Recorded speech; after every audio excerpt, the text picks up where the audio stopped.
The first notes of Pachelbel's canon in D major shimmered in the perfumed air of the St. Regis Ballroom.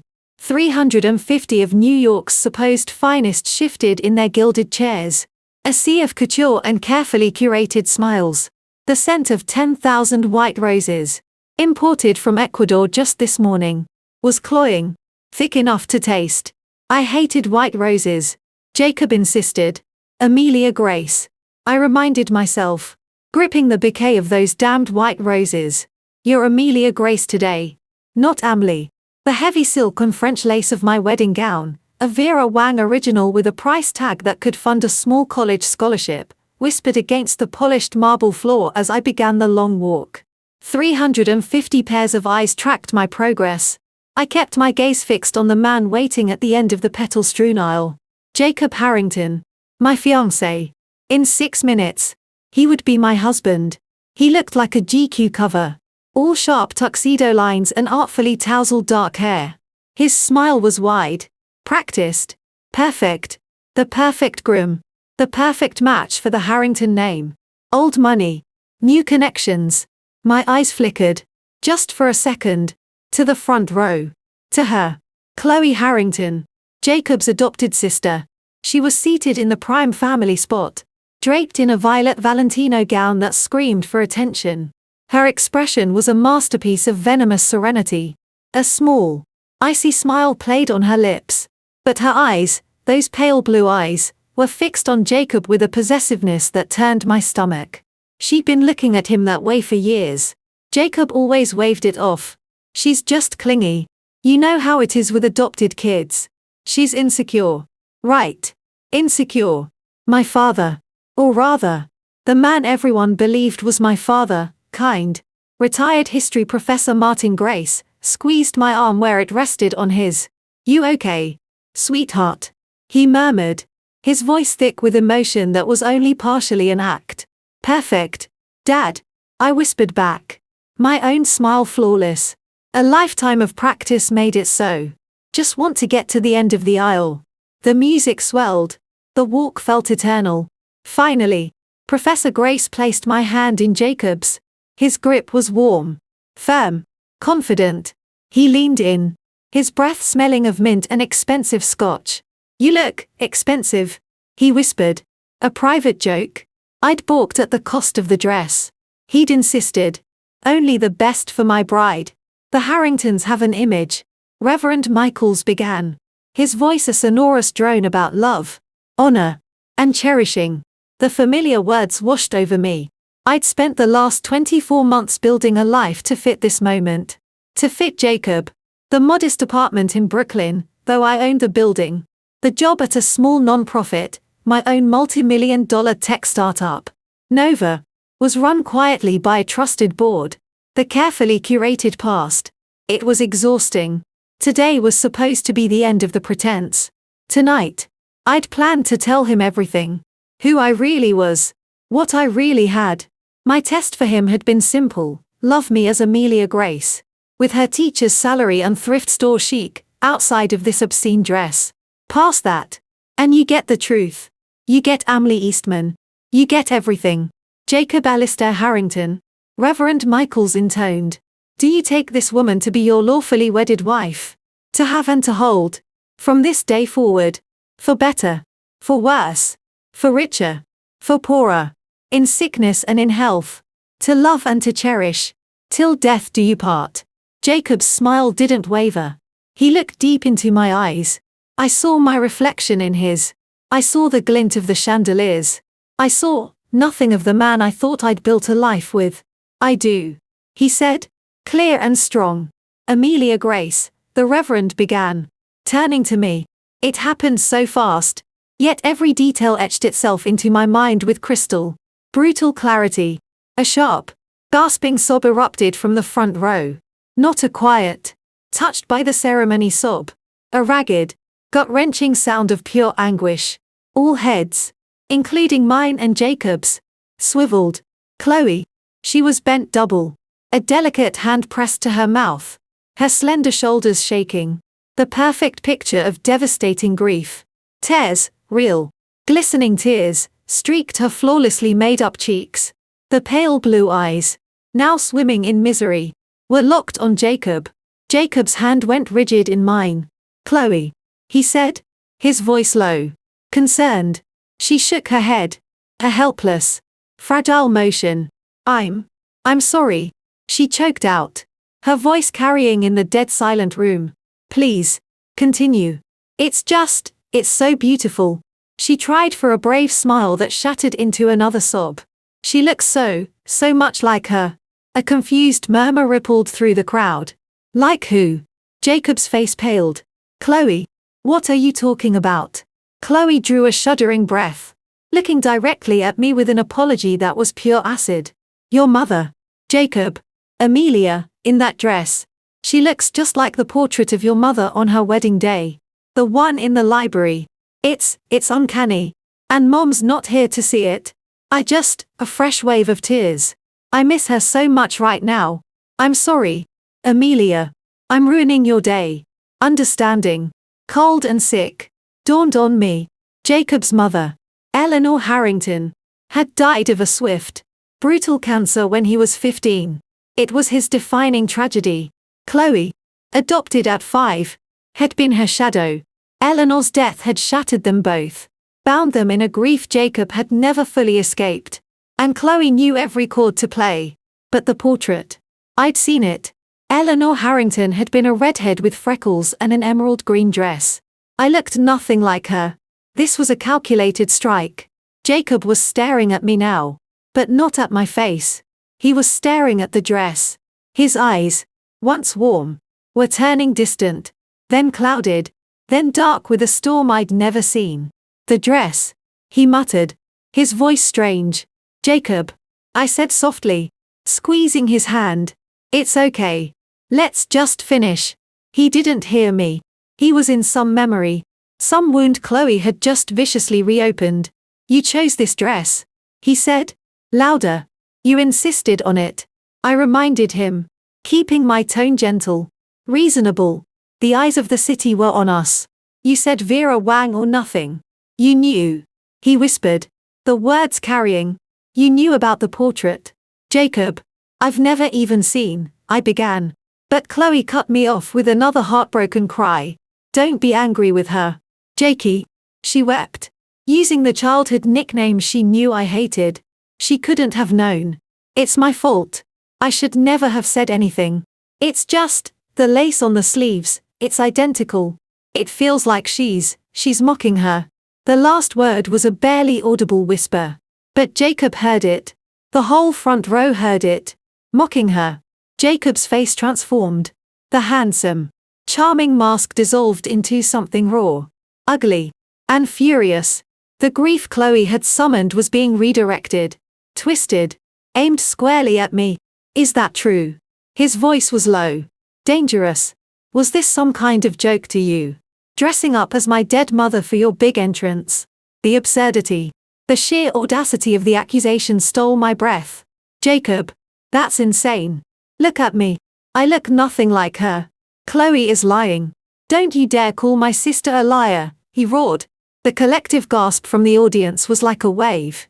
Phones, previously discreet, were now openly raised. This was better than any reality TV.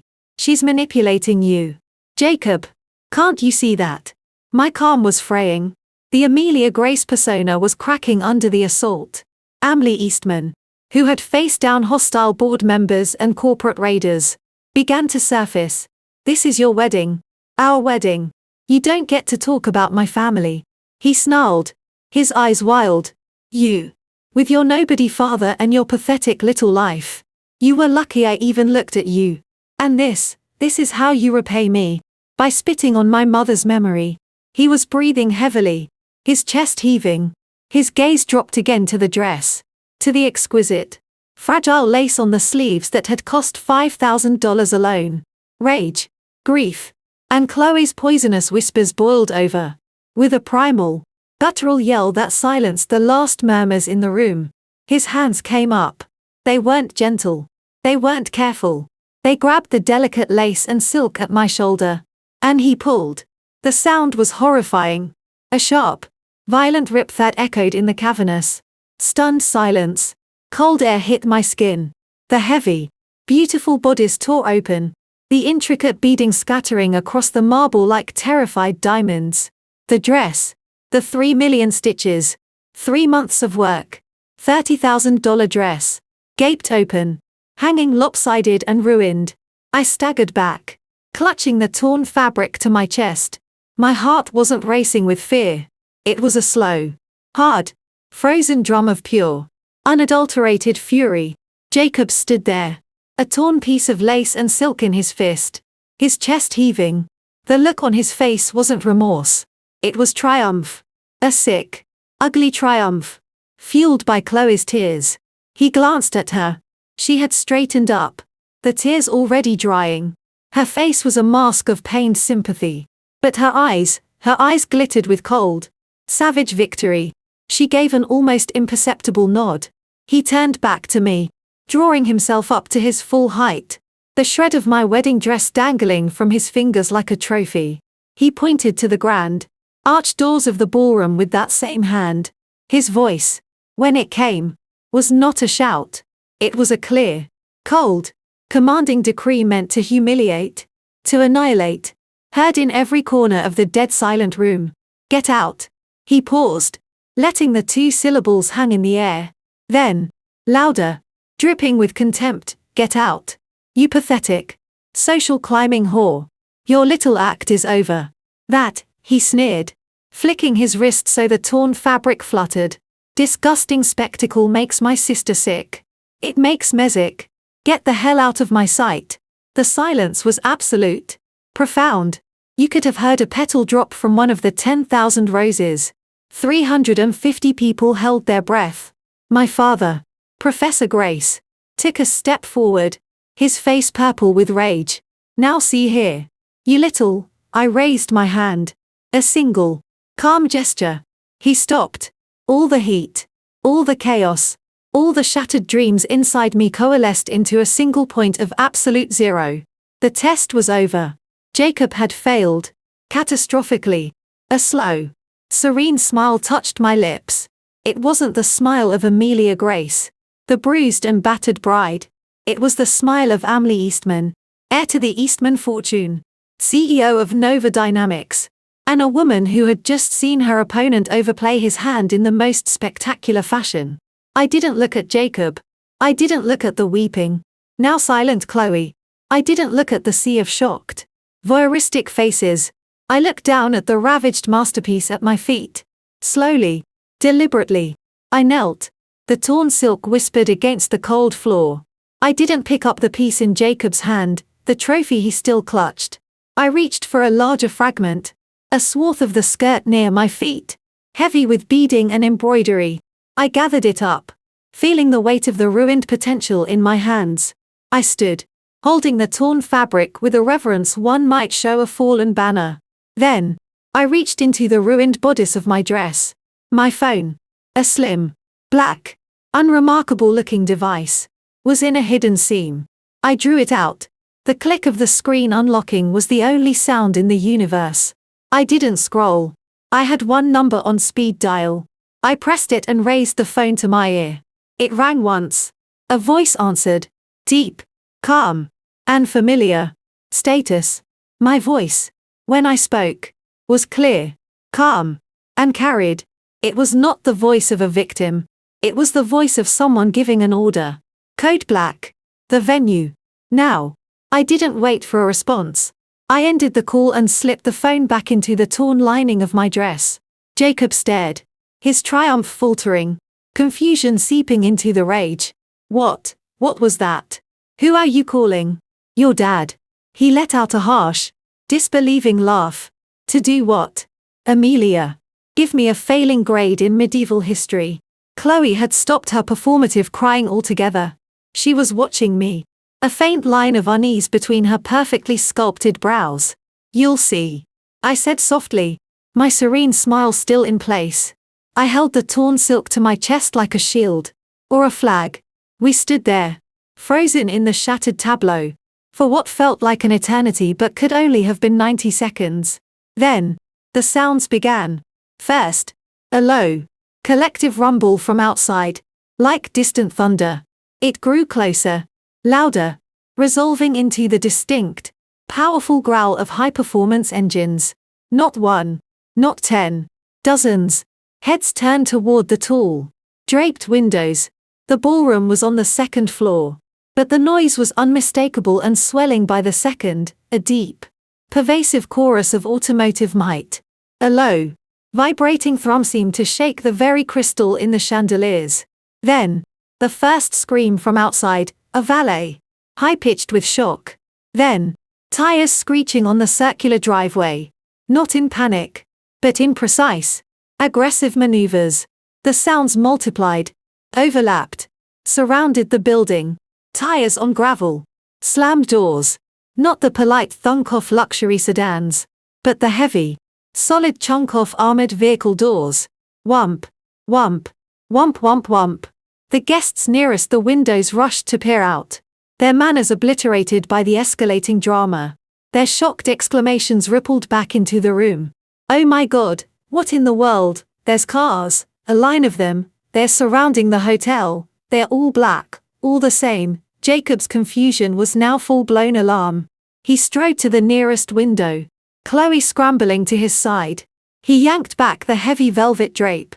The blood drained from his face. His knuckles, gripping the fabric, were white. I didn't need to look.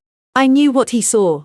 A synchronized convoy of matte black Lincoln Navigator SUVs, each identical, each gleaming with a lethal, non-reflective sheen under the New York afternoon sun. They had flooded the circular drive, blocked the entrance, formed precise, parallel lines that spoke of military-grade coordination. The rumble of their idling engines was a continuous, intimidating growl that vibrated up through the floor. Doors opened, not all at once, but in a swift, sequenced deployment. Men and women emerged, dozens of them, all dressed in identical, impeccably tailored black suits. No sunglasses. This wasn't a movie. Their faces were set in expressions of neutral professionalism that was more intimidating than any scowl. They moved with a unified, purposeful efficiency, securing the perimeter of the main entrance, falling into a formation that was both protective and utterly forbidding. The guests at the windows were pressed against the glass, a babbling tide of disbelief. Phones were now openly recording, pointing at the surreal scene outside. Who are they? Jacob whispered, his voice hoarse. He turned from the window, his eyes wide and scared. Finding me. Amelia, what the hell is this? I said nothing. I just watched the door. The main ballroom doors, the ones Jacob had ordered me out of just minutes before, swung open. Not violently, but with a heavy, authoritative finality. Two of the black-suited figures entered first. They scanned the room with a single, sweeping glance that missed nothing: the torn dress, the ashen groom, the weeping, now truly frightened, sister, the stunned guests. They took positions on either side of the doorway. Silence fell again, deeper than before, charged with a new, electric terror. And then he walked in. He was tall, broad-shouldered, and moved with the easy, predatory grace of immense power held in perfect check. His hair was the same shade of dark gold as mine, his eyes the same storm cloud gray. He wore a suit that made Jacob's bespoke tuxedo look like a rental, charcoal gray, impossibly sharp, worth more than most of the cars in the SD Regis valet lot. His face was all hard angles and controlled intensity, a face used to being obeyed. Lucas Eastman, my brother. His gaze swept the room, dismissing the 350 gaping faces, and landed on me, on the torn dress. The fabric clutched in my hand. Something dangerous flickered in his eyes, a cold fire that promised retribution. Then his gaze found Jacob, who stood frozen by the window, a torn piece of lace still dangling from his limp fingers. Lucas's expression didn't change. It just went colder, deadly. He crossed the ballroom floor, his Italian leather shoes making no sound on the marble. The crowd parted for him like the Red Sea. He didn't look at them. His focus was absolute. He stopped a few feet from the ruined altar.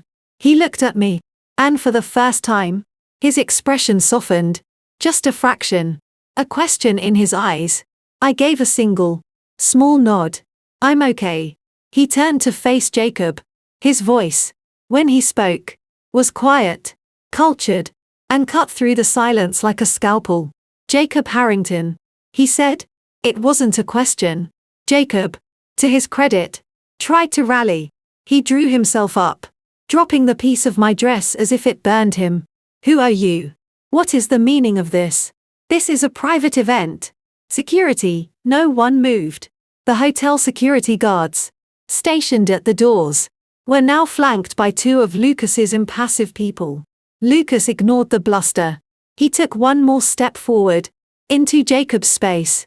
He was taller. The power dynamic was so ludicrously one-sided it was almost painful to watch.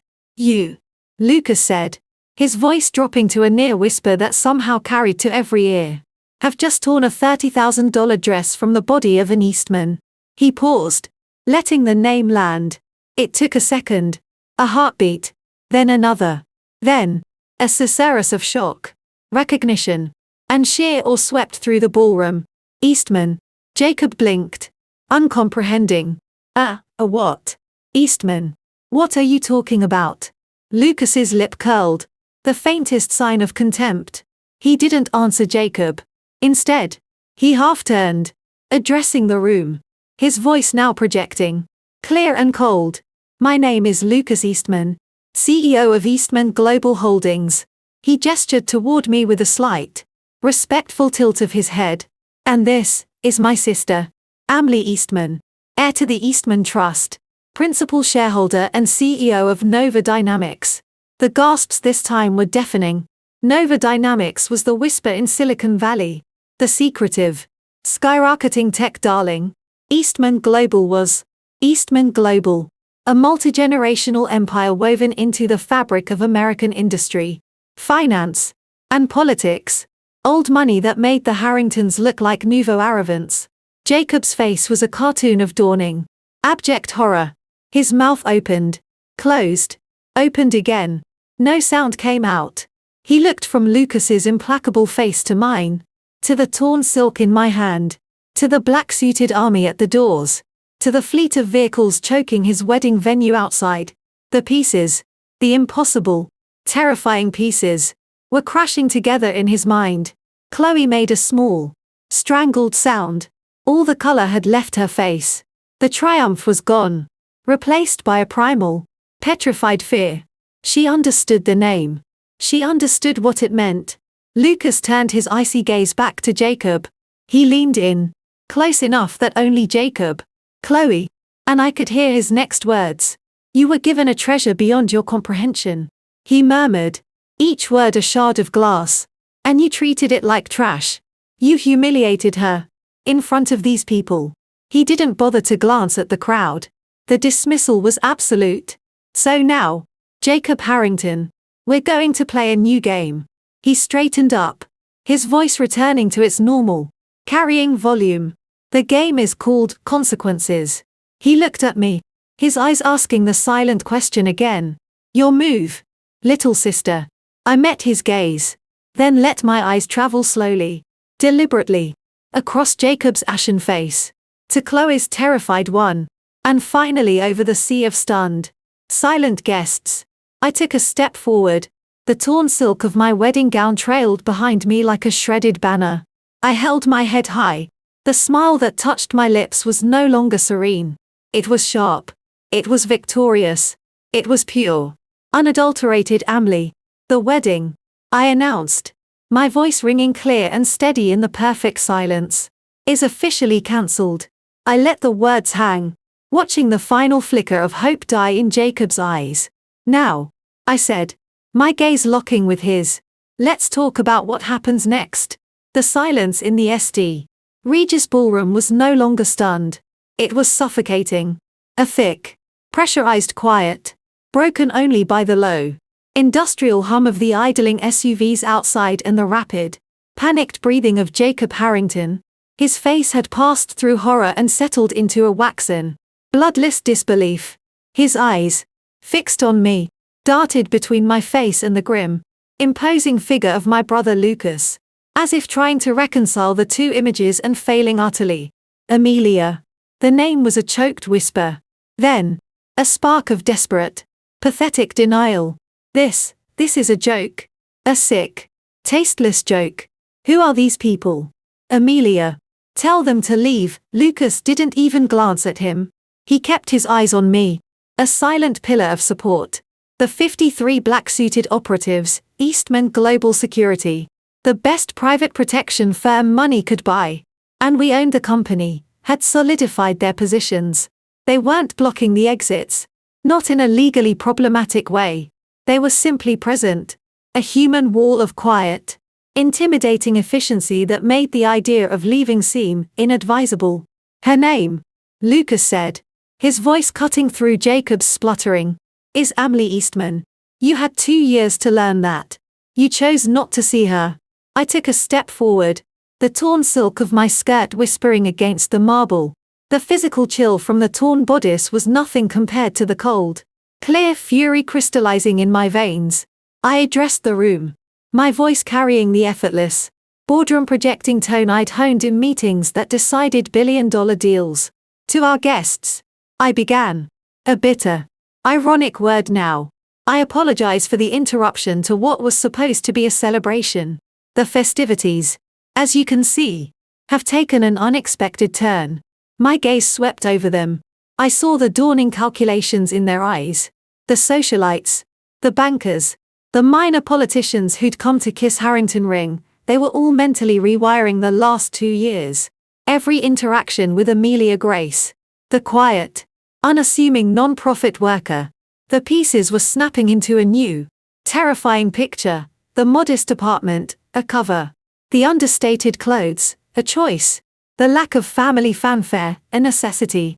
The Eastmans were famously, infuriatingly private, and I had been their best-kept secret. You're lying. Chloe's voice cut the silence. A shrill, ragged sound. She had found her feet, clinging to Jacob's arm. Her earlier theatrics replaced by real, trembling fear. But defiance, that stupid, venomous defiance, still glittered in her eyes. This is a setup. Some pathetic stunt because you're humiliated.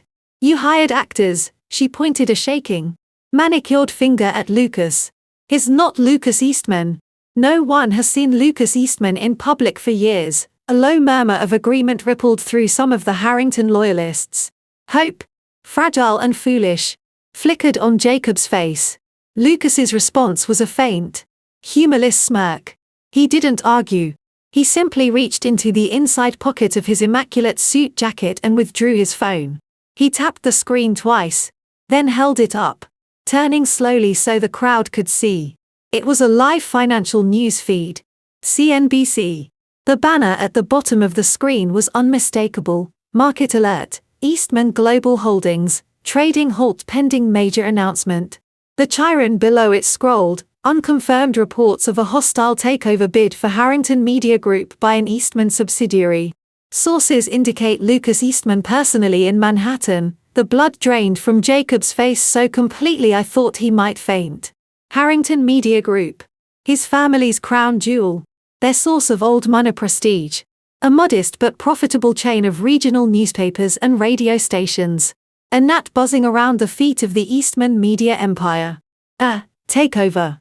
Jacob stammered, his eyes glued to the screen. That's impossible. Our stock is currently down 18% in pre-market trading on the Frankfurt Exchange.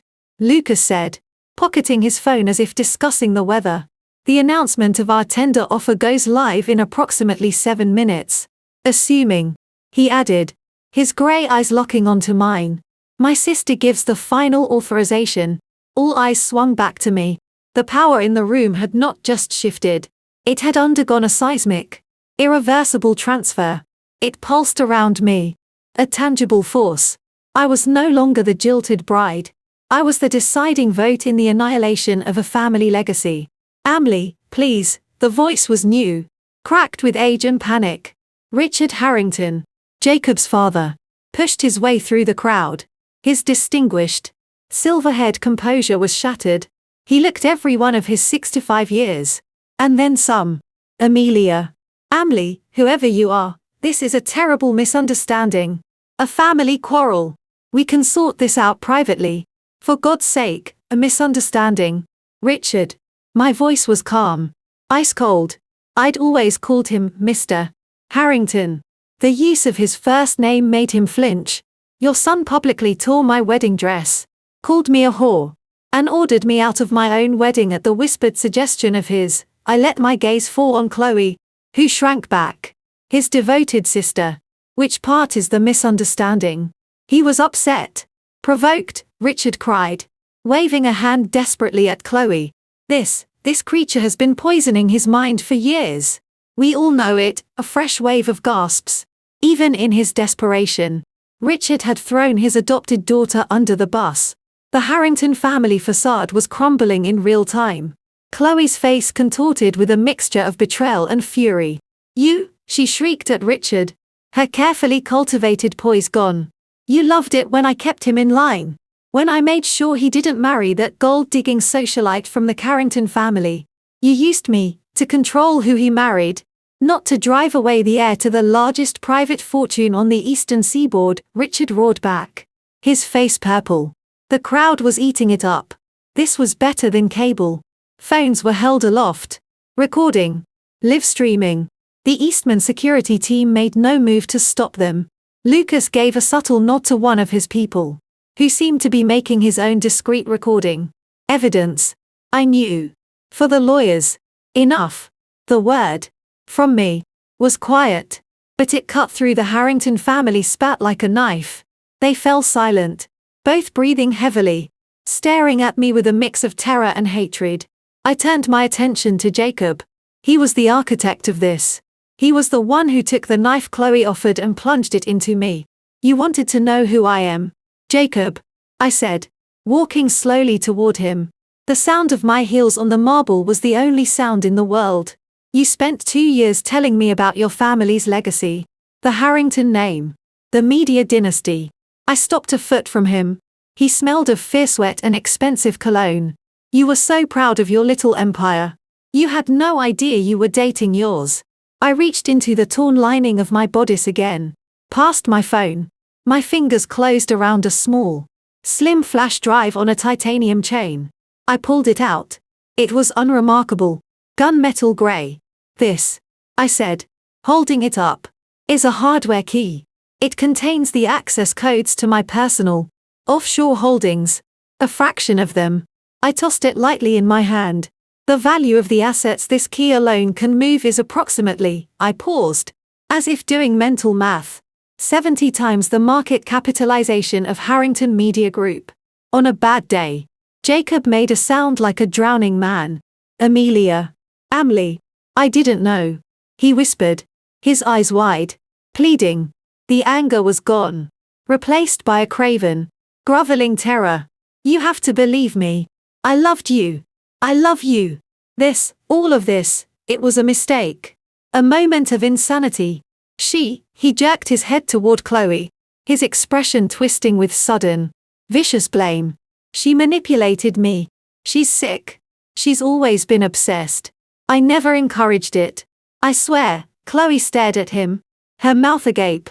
The betrayal was so complete, so instantaneous. It stole her voice. The weapon she had wielded so skillfully had just been turned on her by the very hand that held it. You told me you loved my simplicity, Jacob, I continued, as if he hadn't spoken. You said you were tired of society girls, tired of the money, the games. You wanted real. A humorless laugh escaped my lips. So I gave you real. A teacher's salary, a walk-up apartment. I cooked you pasta on a hot plate. I listened to you complain about your board members. I believed you. I took another step closer. He recoiled as if I were radioactive. The test was simple, I said, my voice dropping. But the acoustics of the room carried it to every ear. Love Amelia Grace. The woman. Not the name. Not the portfolio. Just the woman. If you did, I was going to tell you everything tonight.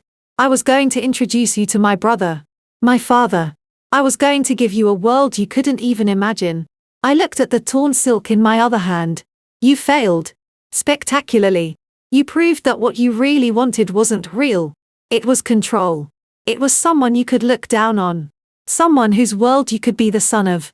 And the second you felt that control challenged, by a few fake tears and a lie from your twisted little sister, you tried to destroy me. No, that's not true, he cried. But the conviction was gone. He was just making noise now. The dress wasn't mocking your mother. Jacob, I said, my voice softening into something deadly. But Chloe's lie. That was mocking you. She played you like a fiddle. And you danced. You destroyed the one genuinely good thing in your life because your adopted sister had a tantrum. Chloe finally found her voice. He wanted to, she screamed. The sound raw and unhinged. He wanted a reason. He was bored with you. He told me you were dull. That you had no fire. No passion. He only proposed because his father told him it was time to settle down with a presentable nobody. I just gave him the push. The silence that followed was absolute. The final, ugly truth. Vomited out in rage and betrayal. Jacob looked at her with pure, unadulterated murder in his eyes. Then he looked at me. And the murder was replaced by a frantic, desperate hope. She's lying. She's a pathological liar. Emily, you have to see that. Everything she's ever said is a lie. I just looked at him. The man I'd thought I'd loved. The man I'd planned a future with. He was a stranger. A weak, vain, pathetic stranger. It doesn't matter anymore. Jacob, I said. And the finality in my voice made him flinch. The test is over. You failed. The engagement is terminated.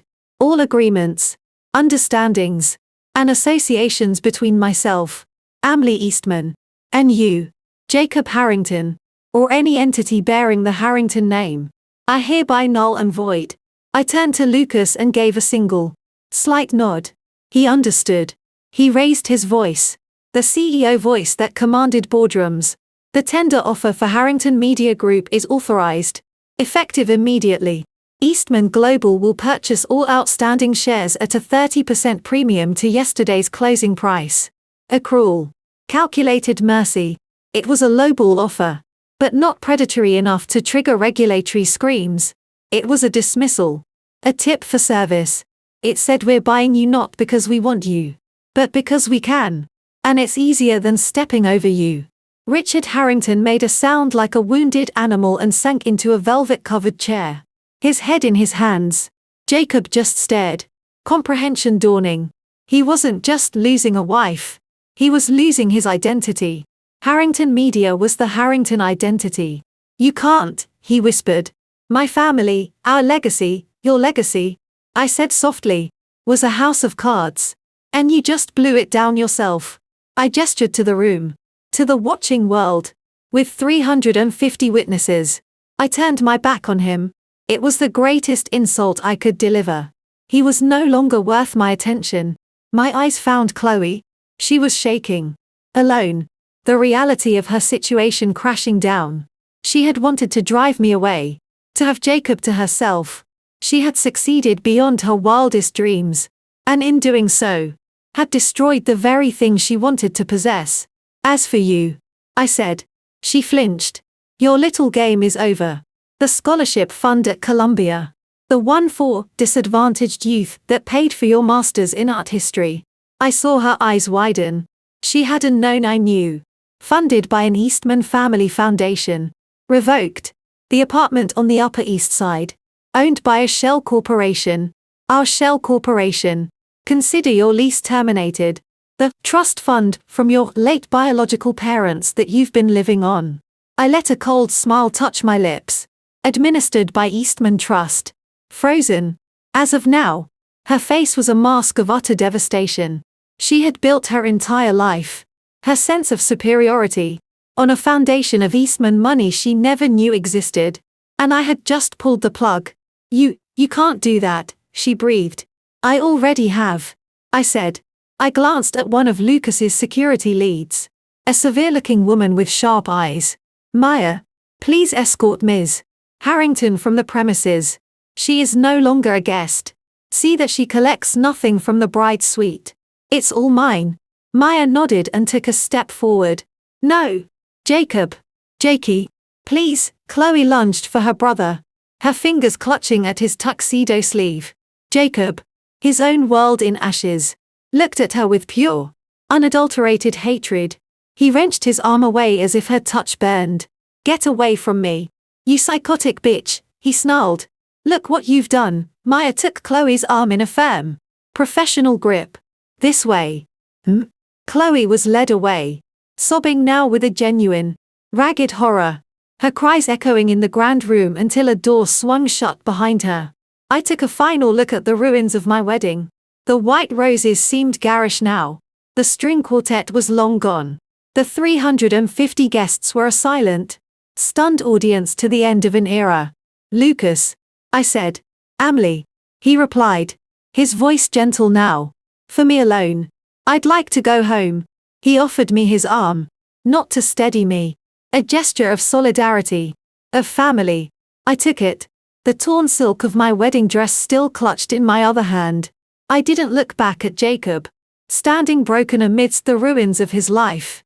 I didn't look at his father, weeping into his hands. I didn't look at the sea of phones recording my exit.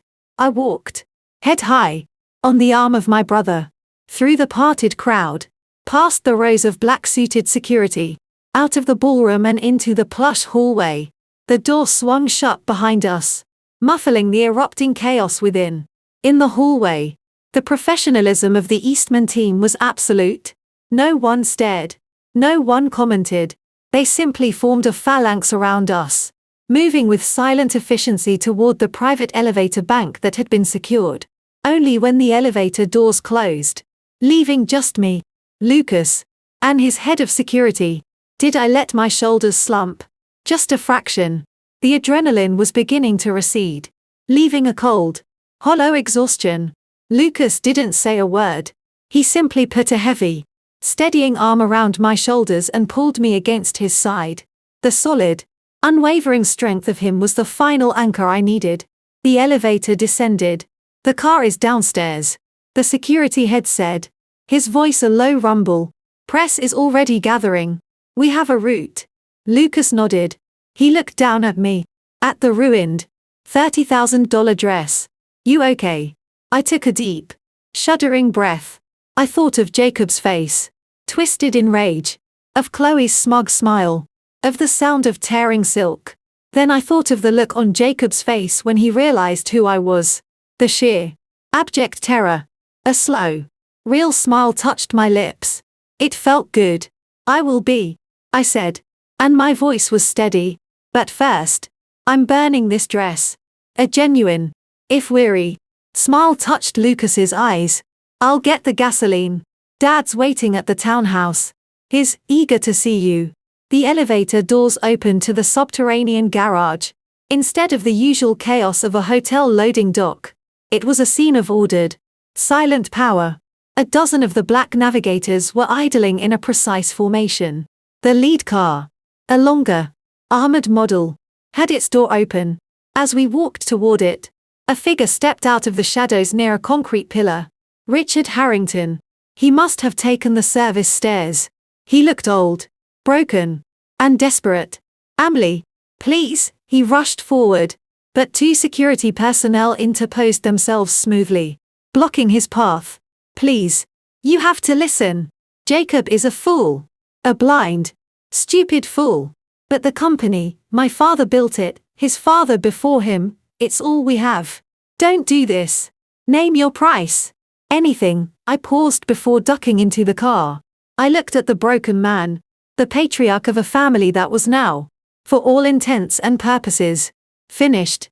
"You already named your price, Richard," I said, my voice quiet in the cavernous garage. 30 pieces of silver. "And your son chose to take it." I got into the car. Lucas followed. The door closed with a soft, definitive thud, sealing us in serene, soundproofed silence. Through the tinted window, I saw Richard Harrington slump against the pillar, his face in his hands, as the convoy of black SUVs pulled away, carrying me back to the world I'd left behind. The world where I wasn't Amelia Grace, the jilted bride. I was Emily Eastman, and New York was about to remember what that name meant. The silence inside the armored navigator was profound. broken only by the soft, distant hum of the city passing by. The tinted windows turned the bright Manhattan afternoon into a perpetual twilight. I leaned my head against the cool glass, the adrenaline crash leaving a hollow, buzzing fatigue in its wake. The torn silk of my wedding dress was a heavy, shameful bundle in my lap. Lucas sat beside me, his long fingers tapping a silent rhythm on his knee. He was giving me space, the way he always did, the way he had when I'd fallen out of the ancient oak tree on the Eastman estate at age 7 and broken my arm. He'd just stood there, a steady, quiet presence until I stopped crying, then carried me all the way back to the house without a word. "The press will be a tsunami," he said finally, his voice calm. Statement, not a question. "Let it be," I replied, my eyes closed. I could already see the headlines, the social media feeds, the relentless, 24/7 churn of the news cycle feasting on the carcass of the Harrington family. "We control the narrative," released the prepared statement through Eleanor. Eleanor Vance was the head of Eastman Global Communications, a legend who could make a corporate scandal read like a philanthropic press release. We'd had a break-glass in case of identity reveal packet ready for years. I'd just never imagined it would be used like this. "Already done," Lucas said. "The initial release is sparse. Emily Eastman, following the termination of her personal engagement, will be resuming her leadership role at Nova Dynamics and her duties within the Eastman family holdings. She requests privacy during this time. Bland, boring, lets the gossip rags fight over the scraps, and the Harrington media tender offer. Filed with the SEC 5 minutes ago. The board was already pre-briefed. They're ecstatic. Harrington's broadcast licenses in the Mid-Atlantic are a perfect fit for our infrastructure. It's a logical acquisition." He paused. "A profitable one. A logical, profitable annihilation. That was the Eastman way. Never anger. Just business." "Chloe?" I asked, the name bitter on my tongue. Lucas's jaw tightened almost imperceptibly.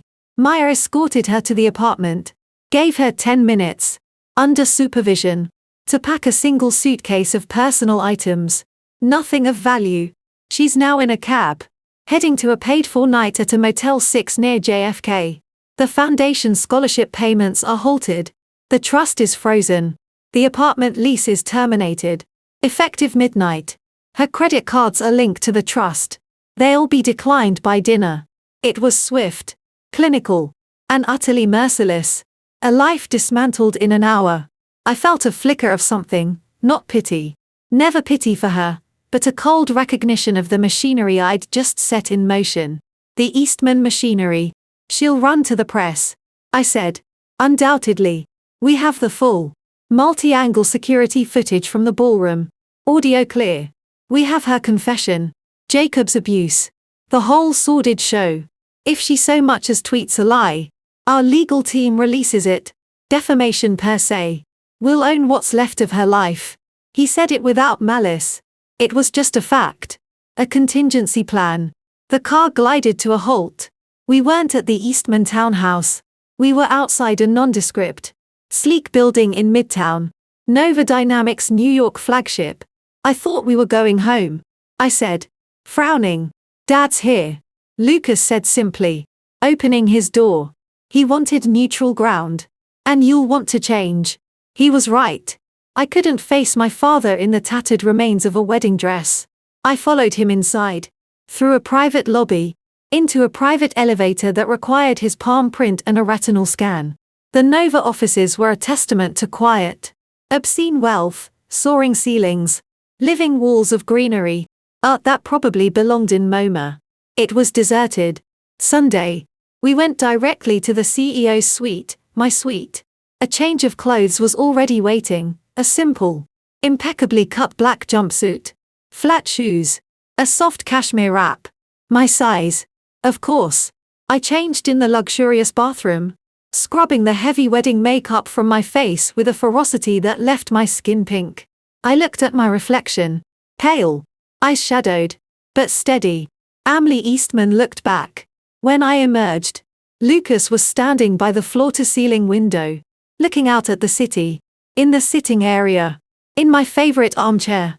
was my father. Robert Eastman was not a large man, but he filled the room with a dense, gravitational presence.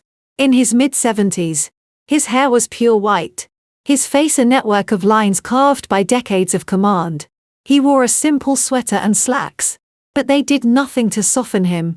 His eyes, the same storm cloud grey as mine and Lucas's, took me in. He didn't rise. He just looked. "Come here, Emily," he said, his voice a gravelly rumble. I walked over.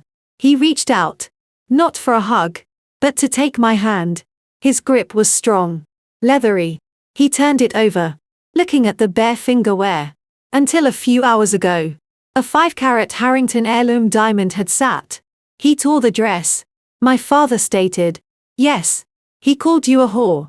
In front of 350 people. Yes. And the sister. The adopted one. She orchestrated it.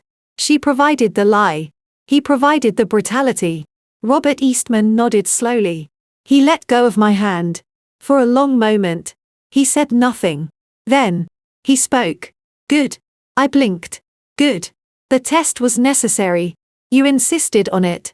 Against my advice, I might add." He shot me a look that had made Fortune 500 CEOs quail. "But it was your life. Your choice." The test revealed his character, or lack thereof. Better a torn dress at the altar than a torn life years later. With children involved, with assets entangled, it was a clean, if spectacular, excision. Painful, public, but clean. That was my father. Everything was a strategic calculation. Even his daughter's heartbreak. He was going to be my husband. "Dad," I said, a sliver of the old pain seeping through the ice. "He was going to be a placeholder." My father corrected. Not unkindly. "A man you thought you could build a life with as someone else. It was a fantasy. Emily. A dangerous one. We hide for protection, not for play acting. Your mother," he stopped. The only subject that could ever give him pause. "Your mother hid you to keep you safe. Not so you could play house with a weak-minded boy from a mediocre family." The mention of my mother, killed in the accident that was almost certainly an assassination attempt on our family when I was 12, was a familiar, dull ache. It was why I'd been Amelia Grace for so long. Why my existence had been a closely guarded secret. The Eastmans had enemies. Powerful, patient ones. Burying the heir was the safest option. Until it wasn't. "I know," I whispered. "Do you?" He leaned forward.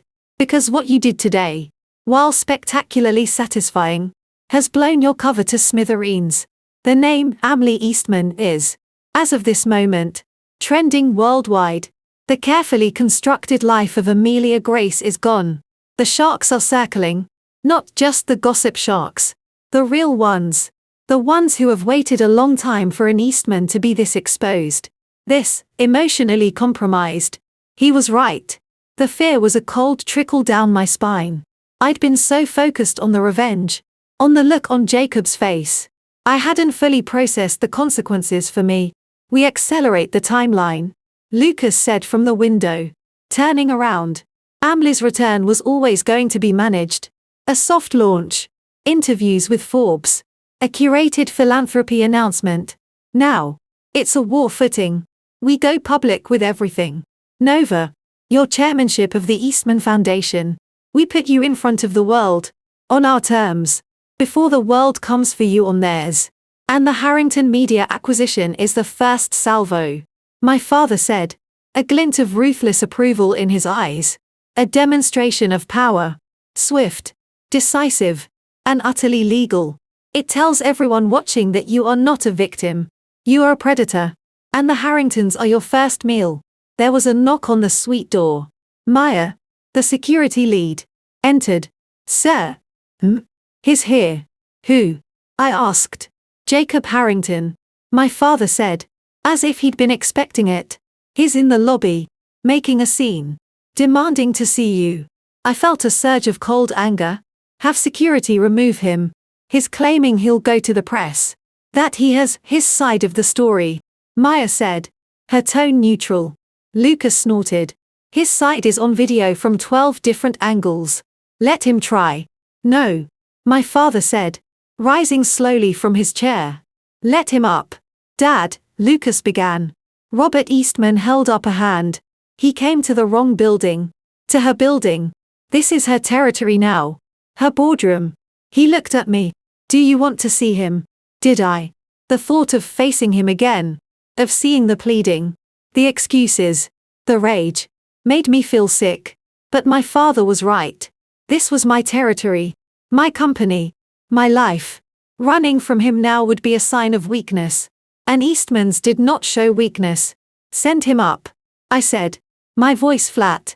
To the main conference room. And get a legal witness in there. I want everything recorded. 5 minutes later. I walked into the stark, modern expanse of the Nova Dynamics executive conference room. The wall was a single, seamless sheet of glass overlooking the city.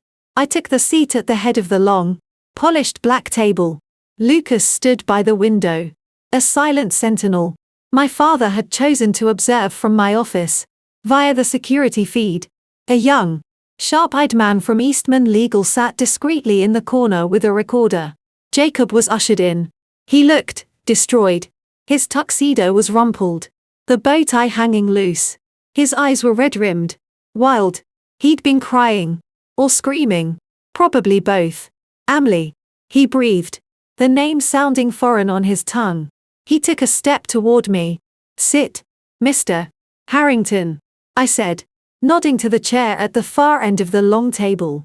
Miles away. He flinched at the Mr. but obeyed, collapsing into the chair like a marionette with cut strings. Amley, please. You have to listen to me. I'm listening.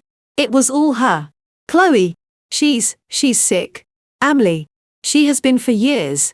Borderline personality disorder. The therapists say. She's obsessed with me. She couldn't stand the thought of me being happy. Of me loving someone else. She manipulated me. She preyed on my grief for my mother.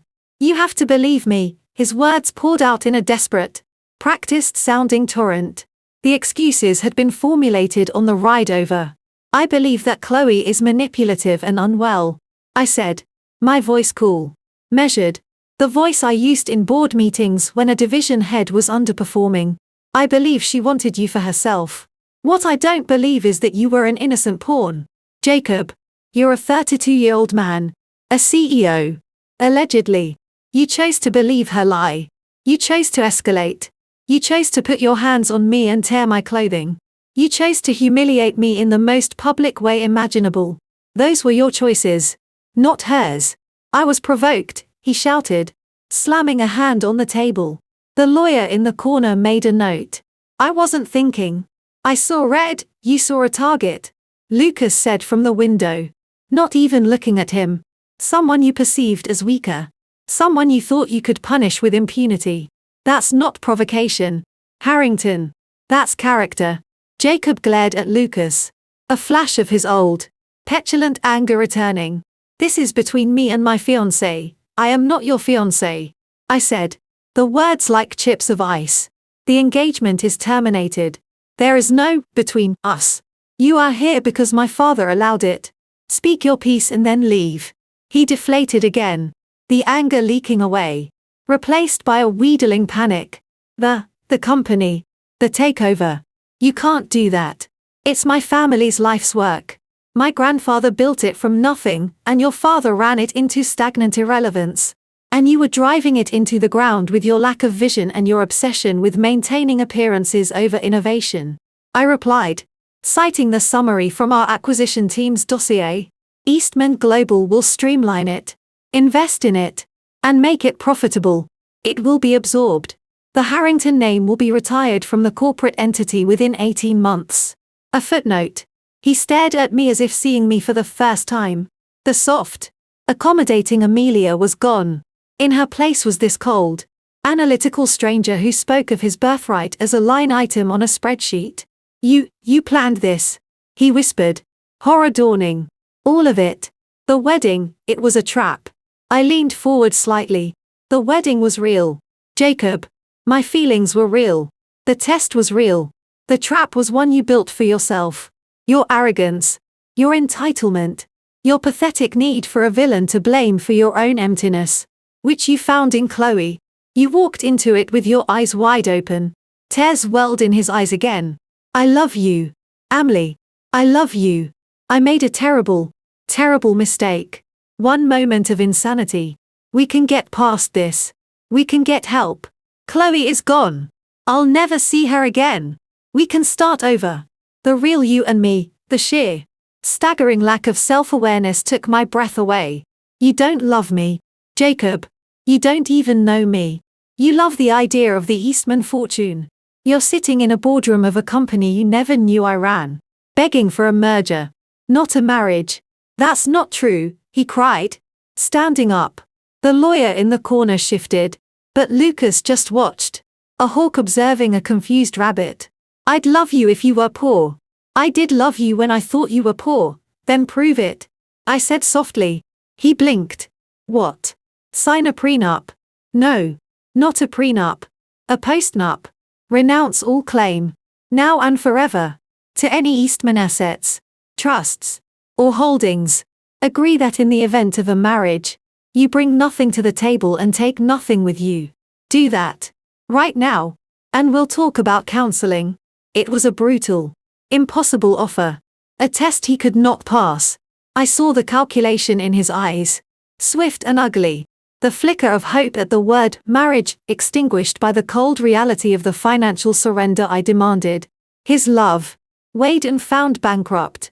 You can't ask that of me. He stammered.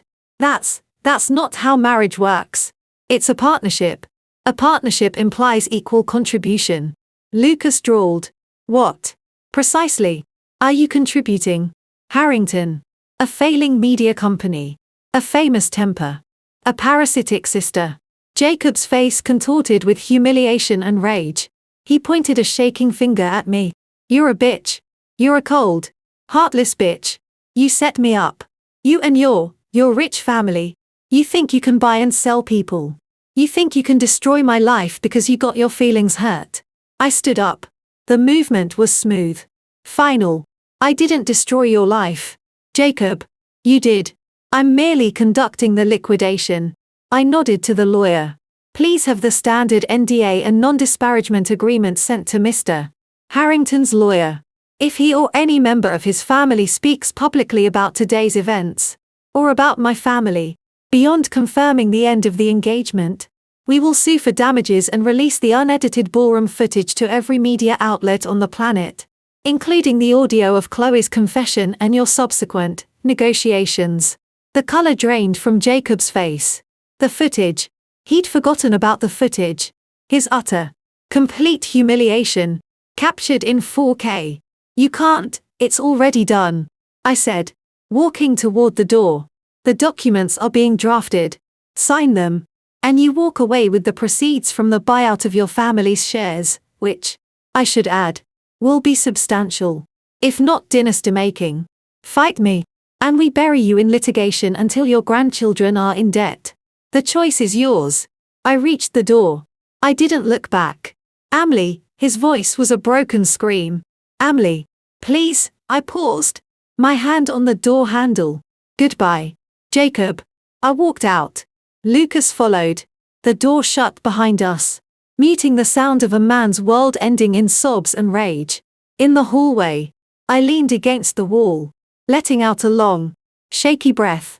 The confrontation had taken more out of me than I'd wanted to admit. Lucas put a hand on my shoulder. Clean. Surgical. Well done. It didn't feel clean. I murmured. It felt dirty. That's because it's personal, my father's voice said. He emerged from my office. Business is clean. Revenge is messy. You mix the two. It's always messy. He studied me. But it was necessary. He needed to see the door shut. Now he has. My phone. A new one Maya had provided. Buzzed. A notification. Then another. And another. I looked at the screen. News alerts. Wall Street Journal. Eastman Global launches hostile bid for Harrington Media, citing strategic realignment. TMZ. Eastman heiress unmasked. Billionaire bride left at altar in dramatic showdown. Exclusive video details. Page 6. Inside the Eastman Harrington meltdown. He tore her $30,000 dress, Sources reveal chaotic scene. CNBC. Nova Dynamics CEO revealed as reclusive Eastman heiress. Stock soars 40% in after-hours trading. The world was talking. The story was out. Amelia Grace was dead. Emily Eastman was reborn. In fire and public spectacle. The timeline has accelerated. My father said, reading the same alerts on his own device. You're the story now. We control it. Or it controls us. Your first public appearance is in 48 hours. I looked up. Startled. What? Where? The Met Gala. Lucas said. A faint smile on his lips. The theme is American Legacy. Seems fitting. You'll be on the arm of the director. A close friend of the family. Every camera in the world will be on you. You will smile. You will be gracious. You will be unbroken. You will be an Eastman. The Met Gala.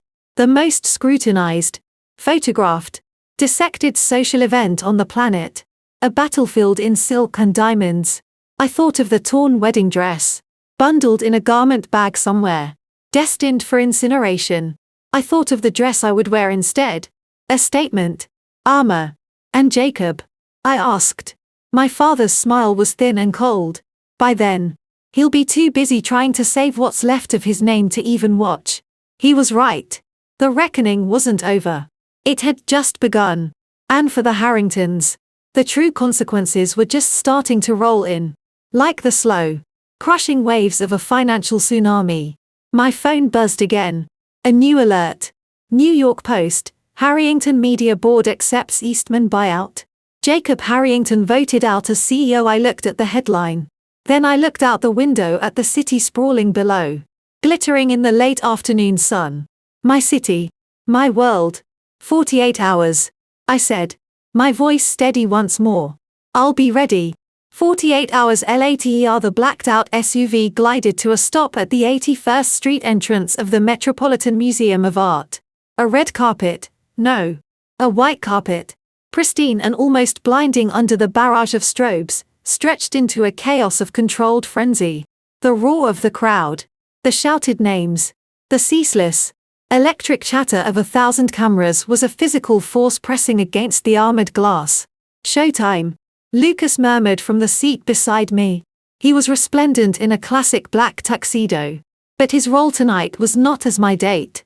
He was my shadow. My strategist. My brother. My date, a carefully curated piece of the narrative, was already inside, the director of the Met. An old family friend who owed his newest wing to an Eastman endowment. I took a deep, steadying breath. The air inside the car smelled of cool leather and my own perfume, a custom scent. Not the light floral I'd worn as Amelia. This was spicier, darker, amber scent. Remember, my father had said, his hands on my shoulders in the grand foyer of the Eastman townhouse just an hour ago. His eyes, sharp and grey, held mine. You are not a victim making a brave appearance. You are a queen returning to her court. You are granting them an audience. Do not survive the night. Own it. I looked down at my dress. It was not a wedding gown. It was a declaration of war. Designed by a reclusive Japanese avant-garde master. It was a sculpture in liquid obsidian silk and matte black titanium mesh. It looked like shattered night. Like the carapace of some beautiful, dangerous insect. It covered me from throat to ankle. Yet it was profoundly, intimidatingly sensual, molding to my body like a second skin before flaring into a sharp, geometric train. There were no sequins, no frills, just the stark, powerful lines of it. And the color, the deepest, most absolute black, the color of endings, the color of new beginnings drawn in charcoal and ash. My hair was swept into a severe, sleek knot. My makeup was minimal, dramatic, a slash of crimson on my lips, kohl-rimmed eyes. I wore no necklace, only a single piece of jewelry, a pair of earrings that had belonged to my mother. Drops of black diamonds, each the size of a thumbnail, that caught the light and gave nothing back. I was not trying to be pretty. I was trying to be unforgettable. I was trying to be a blade. The feed is live. Maya's voice came through the discreet comm unit in my ear. She was stationed in the mobile command vehicle 3 blocks away, monitoring every camera, Every social media post. Every whisper. All major networks. Streaming numbers are spiking. They're waiting for you. Of course they were. The runaway Eastman heiress was the story of the week. Of the year. The torn wedding dress. The fleet of black SUVs. The shocking identity reveal. The hostile takeover. It was a tabloid fever dream wrapped in a financial thriller. And I was about to walk into the belly of the beast. Okay. I said. My voice calm. Let's go. The door was opened not by a museum attendant, but by one of our security detail. A mountain of a man named Carl. The sound exploded inward, a wall of light and noise. I arranged my face into a look of serene, faintly amused indifference. The Emily Eastman mask. I'd been practicing it in the mirror for 2 days. I stepped out. For 1 heartbeat. 2. There was a strange, suspended silence. A collective intake of breath from the photographer's pen. They'd been screaming for pop stars. For actors. For models. They saw me. And the cacophony died. Replaced by a frantic, rustling intensity as they processed what they were seeing. Then, the storm broke. Amlii. Over here. Amlii, look this way. Smiling or serious? Who are you wearing? Any words for Jacob Harrington? The last shout came from a paparazzo with a grizzled face and hungry eyes. I let my gaze, cool and detached, sweep over him. I didn't smile. I didn't frown. I just looked. For a fraction of a second. And then moved on. As if his question was too insignificant to warrant a response. I began the walk. The white carpet felt sacrilegious under my black soles. Flashbulbs popped like a relentless, silent artillery barrage, bleaching the world into monochrome stutters. I didn't wave. I didn't blow kisses. I walked with a slow, deliberate pace. My back straight. My chin level. I was not here to entertain them. I was here to be witnessed. From the corner of my eye, I saw the reactions. The other guests, the A-listers and socialites, had stopped their own posing. They were staring, whispering behind jeweled hands. I saw envy, curiosity, stark admiration, and naked hatred. I was the disruption, the unknown variable, the woman who had, in 48 hours, become the most famous and infamous person in the room. I reached the step and repeat. The massive backdrop plastered with sponsor logos. I turned. A slow, elegant pivot. I didn't pose. I simply stood. My hands loose at my sides. My gaze looking not at the cameras, but through them. At some distant point only I could see. The black dress absorbed the light, making me a silhouette of contained power against the chaotic glitter. The silence from the photographers was absolute now, save for the frantic whirring of their shutters. They knew they were capturing an icon in the making. Or a monster. Either way, they couldn't look away. A petite, fierce-looking woman with a headset materialized at my elbow. Anna Wintour, the editor of Vogue and the undisputed general of this event. Her famous bob was immaculate. Her sunglasses perched on her head despite the hour. Her eyes, sharp as scalpels, scanned me, head to toe. There was no warmth in that gaze. Only a ruthless appraisal. Eastman, she said, her voice a dry rustle. It wasn't a greeting. It was a categorization. Anna, I replied, my tone equally cool. We'd met before. In different lifetimes. She knew my mother. A flicker of something, respect. In her eyes. The dress is a statement. It is. Good. Statements are what this night is for. Don't give them tears. Give them steel. She gave a tiny, almost imperceptible nod. You're cleared. Go inside. Cause trouble. And she was gone, gliding toward the next arrival. I was through the gauntlet.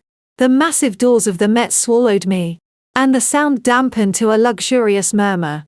The great hall soared above, a cathedral of culture and obscene wealth. The theme, American legacy, was interpreted in a riot of sequins, feathers, and historically questionable costumes. I was a shadow moving through a forest of gaudy neon. My date, Charles, the museum director, appeared, beaming. He kissed me on both cheeks. My dear, you are a vision. Absolute perfection. The drama, The narrative, he was, at his core, a curator. I was his newest and most fascinating exhibit. Thank you, Charles. Lead the way.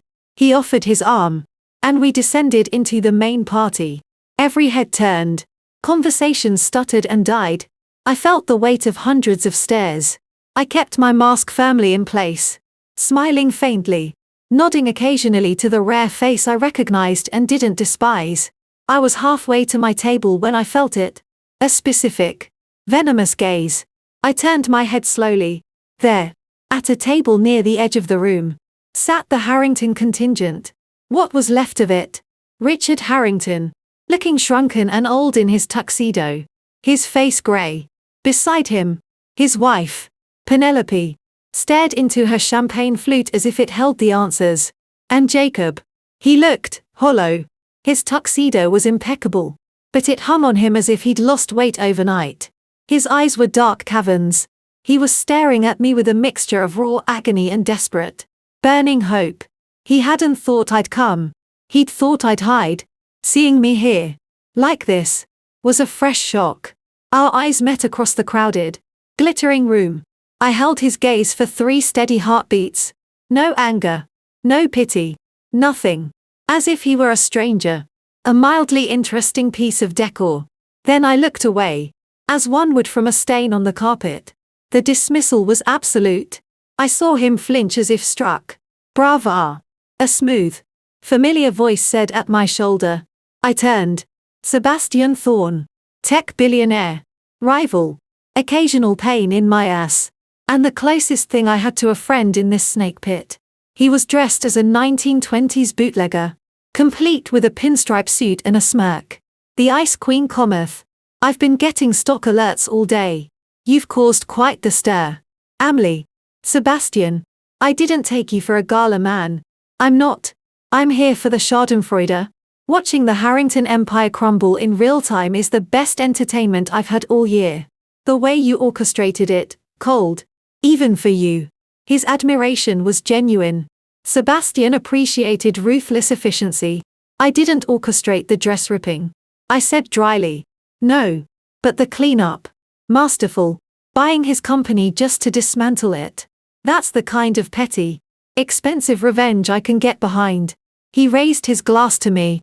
To new beginnings. And the utter destruction of the old. I allowed myself a small, real smile and clinked my glass with his. It was then that a commotion started near the Harrington table.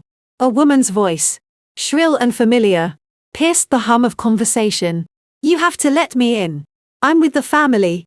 I'm Chloe Harrington, head swiveled. My security detail, blended into the background in black tie, subtly shifted their positions. Chloe had arrived. She looked deranged. Her hair was disheveled. Her makeup smudged. She was wearing last season's cocktail dress, rumpled as if she'd slept in it. She had no invitation. Of course. She was trying to push past a flustered security guard, pointing frantically at Jacob's table. Jacob. Tell them I'm with you. Jacob stared at her, his face a mask of horror and fresh panic.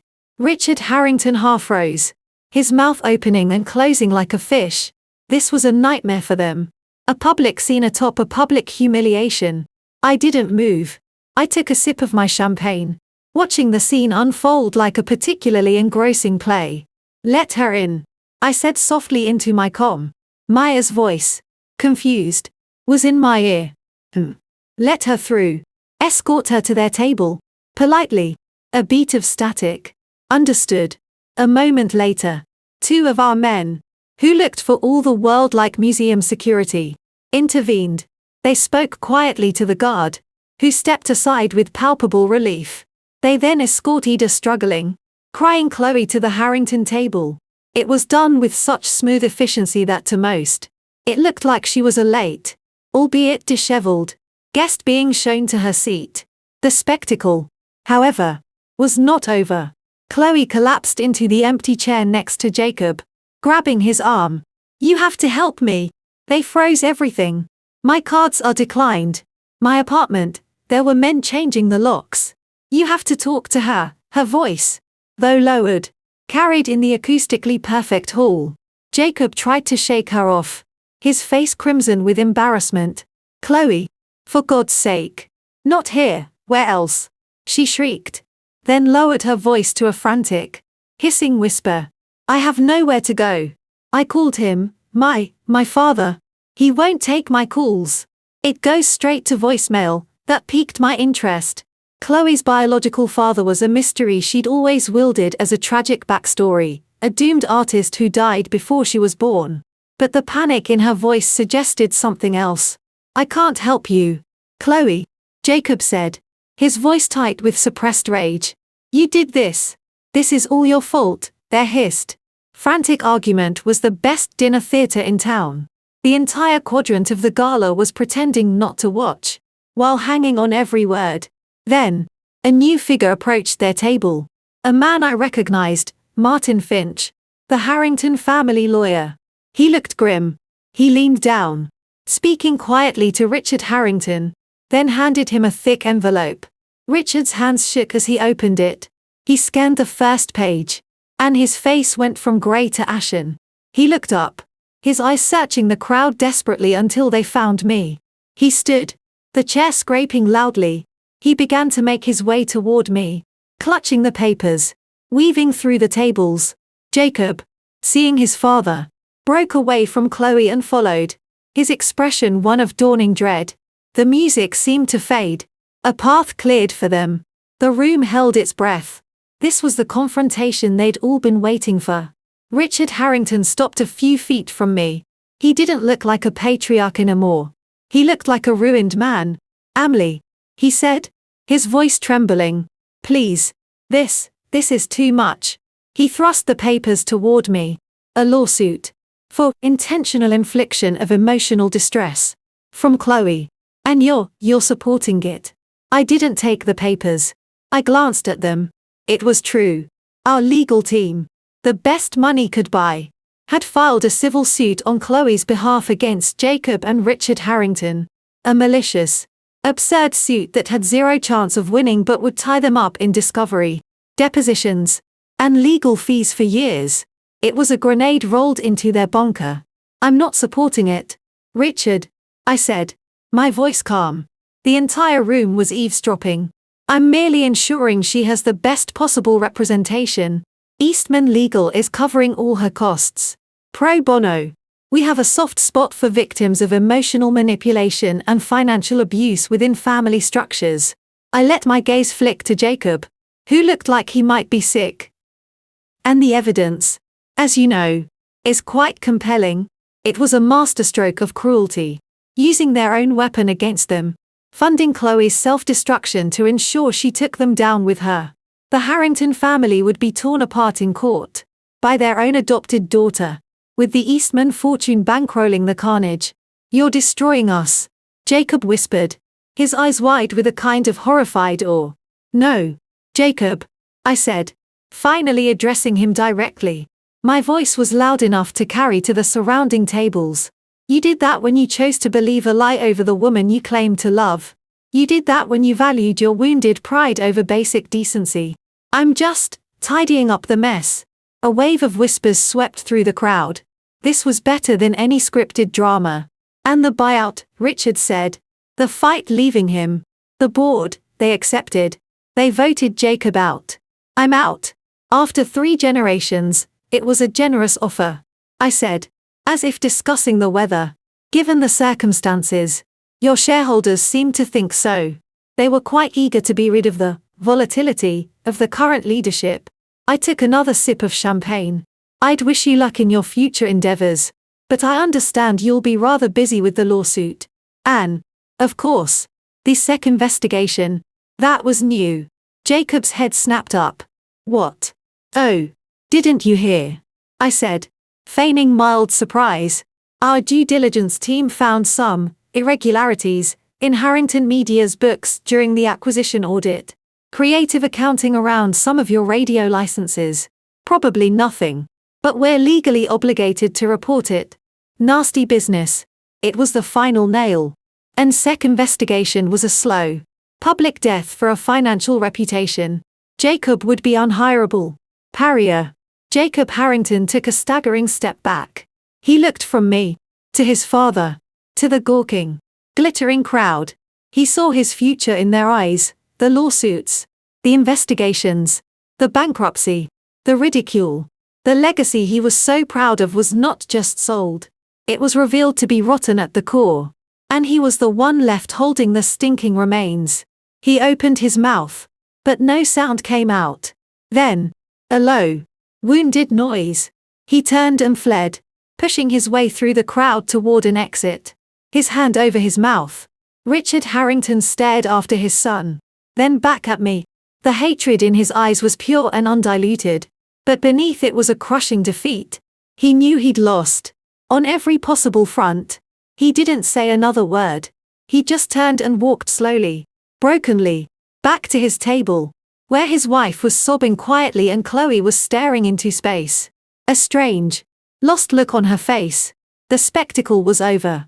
The room, which had been holding its breath, erupted into a renewed, frantic buzz of conversation. I had just publicly and utterly eviscerated the Harrington family, and I'd done it without raising my voice. Sebastian let out a low whistle. Remind me never to get on your bad side, Eastman. That was a bloodbath. An elegant, champagne-soaked bloodbath. Charles, my date, was beaming. Magnificent. The drama, the symbolism, the legacy of American industry, reshaped in real time. This gala will be remembered for decades. I didn't feel triumphant. I felt a cold, clear emptiness. It was done.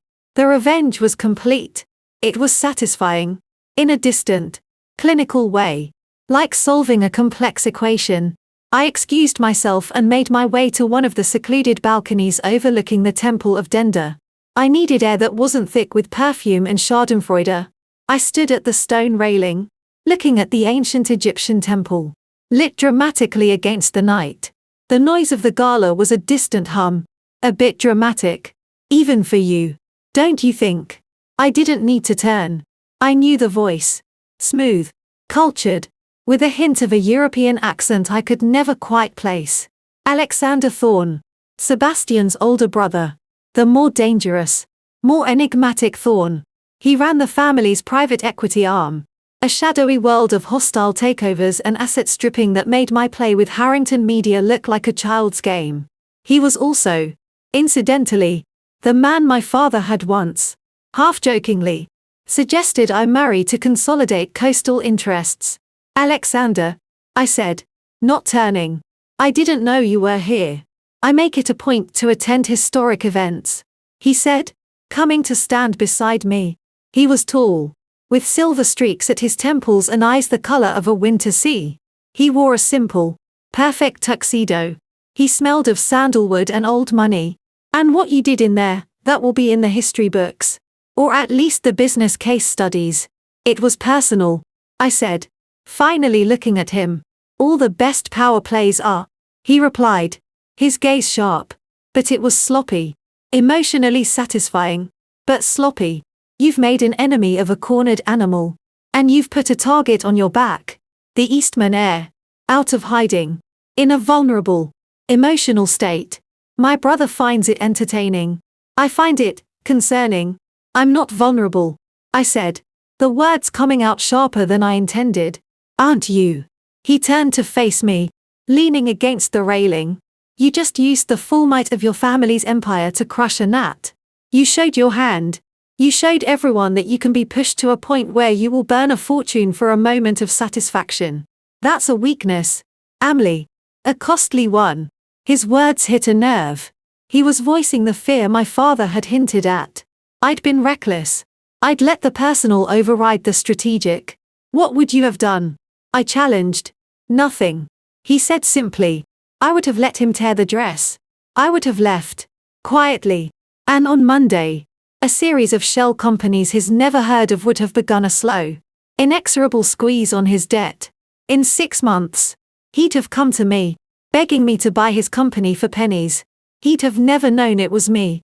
He'd have thought it was bad luck, market forces, and I'd have gotten the company for 1/10 of what you paid, with no messy headlines, and no emotional expenditure. He took a sip of his whiskey. Revenge is a dish best served cold. Anonymous. And profitable. I stared at him. He was right. My way was flashy. Dramatic. And expensive. His way was cold. Efficient. And cheap. It was the difference between a scalpel and a bomb. You think I'm a novice? I said. I think you're gifted. He corrected. And impulsive. A dangerous combination. Your father protected you in that bubble of yours for too long. The real world of power isn't about grand gestures in ballrooms. It's about whispers in hallways. It's about owning the man who holds the knife. Not disarming the knife after it's drawn. It was a lesson. A brutal, unsentimental one. And from Alexander Thorne. It was perhaps the highest form of flattery. He saw me as a player.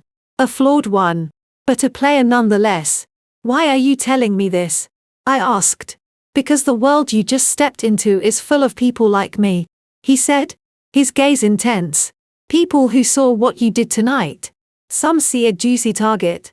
A wounded heiress on a revenge spree. I see potential. He finished his drink. Your father and I have been in talks. A joint venture. Eastman Infrastructure. Thorne Capital. It could be formidable. He wants you to lead the Eastman side. I'm inclined to agree. But only if you learn the difference between winning a battle and winning the war. He pushed off the railing. Think about it. The offer stands. But do clean up this Harrington mess. The stench of sentimentality is bad for business. He gave a slight, old-world bow and melted back into the gala, leaving me alone with the ancient temple and his unsettling words. I looked out at the dark water surrounding the temple. Alexander was right. I'd won the night. I'd won the spectacular, public victory. But the war was just beginning. The sharks had smelled blood in the water. My blood. Jacob and the Harringtons were a footnote now. The real players were moving into position. My phone vibrated in the tiny black clutch I carried. A message from an unknown number. I opened it. It was a single line of text. He's not who you think he is. Ask about the accident. Ask about the fire. And beneath it, a grainy, black and white photo. It was a surveillance still, taken from a distance. It showed a younger, harder-looking Jacob Harrington, in a location I recognized, a dive bar near the Columbia campus. A place he'd told me he'd never been. He was with a man whose face was turned away, but whose posture screamed money and power.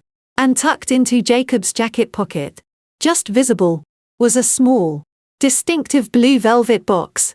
A box from a jeweler known for custom, one-of-a-kind pieces. Not the kind of place that sold the generic, if expensive, Harrington heirloom he'd given me. The message vanished from my screen as if it had never been there. A ghost text. I stood frozen on the balcony, the cold stone of the railing under my palms, the noise of the gala a distant roar. The victory of moments ago turned to ashes in my mouth. He's not who you think he is. Ask about the accident. Ask about the fire. The accident. The fire that had killed my mother. The tragic gas leak that the investigations had ruled an accident. But that my father, in his darkest moments, whispered was something else. Something deliberate. And Jacob was there. In a photo. With a mysterious man. Years ago. The pieces, terrible and new, began to spin in the dark, refusing to click into place. The game, it seemed, was far from over. It had just changed players. And the stakes had just been raised from humiliation and bankruptcy to something much, much darker. 1 week. 7 days. In the world of high finance and faster gossip. It's a lifetime. The photo. The message. Ask about the accident. Ask about the fire. It had lived in the back of my skull for 7 days. A constant, cold hum beneath the roar of my new reality. I hadn't told Lucas. I hadn't told my father. Not yet. The source was anonymous. The intent unclear. Was it a warning? A trap? A move in a game I didn't yet understand. Until I knew. The information was a weapon without a handler. And I would not hand a loaded gun to my family in the dark. Instead, I'd done what Eastmans do. I'd delegated. I'd tasked Maya with tracing the ghost number, a dead-end burner phone. discarded in a storm drain in Queens. I'd had our most discreet internal security team, the ones who answered only to me, begin a quiet, deep dig into Jacob Harrington's life, focusing on the Columbia years and any connection, no matter how faint, to industrial accidents or unexplained fires. The report was due tonight, because tonight was the main event, not the Met Gala. That had been a skirmish. Tonight was the victory parade, the coronation, a celebration of new beginnings. The invitation read, hosted by Emily Eastman, the venue, the Oculus, the vast, soaring white whalebone structure of the World Trade Center Transportation Hub. A symbolic choice, rising from ashes, a nexus of power and transit. We'd rented the entire, impossible space for the evening. The guest list was a masterpiece of social surgery. Everyone who had been at the wedding was invited. Everyone, except Jacob, Richard, Penelope, and Chloe Harrington. Their invitations had been lost in the mail. The snub was the talk of the town. To be invited was to be anointed. To be excluded was social death. Confirmed. And they all came. The 350 wedding guests, plus 500 more, CEOs, senators, tech visionaries, media moguls, the true A-list that wouldn't be caught dead at a mere society wedding. The air crackled with a different energy than the Met. This wasn't a costume party. This was a summit, a viewing of the new geopolitical map. And I was its cartographer. I stood on a slender, suspended balcony, a private perch hidden behind a lattice of white steel, looking down at the sea of people below. The Oculus was transformed. Instead of the usual bustle of commuters, it was a vision in monochrome and gold, black linen on the round tables, black orchids in gilded cages, black-clad waiters moving like silent phantoms. The only color was the liquid gold of the champagne and the pale, exposed ribs of the structure soaring above, lit from within to look like a cathedral of light. I was dressed in white. Not wedding dress white. Not virginal, hopeful white. This was the white of a surgeon's coat, of a laboratory, of a blank page, a custom Alexander McQueen gown that was more architectural than sartorial, a sharp, sculpted bodice that looked like carved marble, flowing into a skirt of layered silk that moved like mercury. It was severe, powerful, and utterly feminine. My crown for the evening, a simple, razor-thin diamond choker, a collar of light. My mother's earrings were my only other adornment. I looked like what I was, a queen who had won her throne not by birthright alone, but by conquest. Lucas appeared beside me, a glass of whiskey in his hand. He looked out at the crowd, nervous. No. Good. The vultures are circling, but they're circling you. That's power. He sipped his drink. The Harrington media transition is complete. The Harrington name was officially retired from the NYSE at 4 p.m. today. It's now Eastman Media Solutions, Division 7. Jacob was served with the sex subpoena at his gym this morning. Photographers were, conveniently, present. Richard is in talks to sell the Hamptons estate to cover legal fees. Chloe, he shrugged, disappeared. The last trace was a bus ticket to Pittsburgh, paid for with the last of her cash. I nodded, absorbing the information. The dismantling was complete, efficient. And the other matter? I asked, my voice low. His eyes flicked to me. Your pet project. Still running. Preliminary data is inconclusive, but interesting. We'll talk after. Interesting. A word that, from Lucas, could mean anything from a minor stock fluctuation to evidence of a corporate coup. It's time, he said, nodding toward the small, clear podium that had been set up on the main stage below. A single spotlight awaited. I took a deep breath.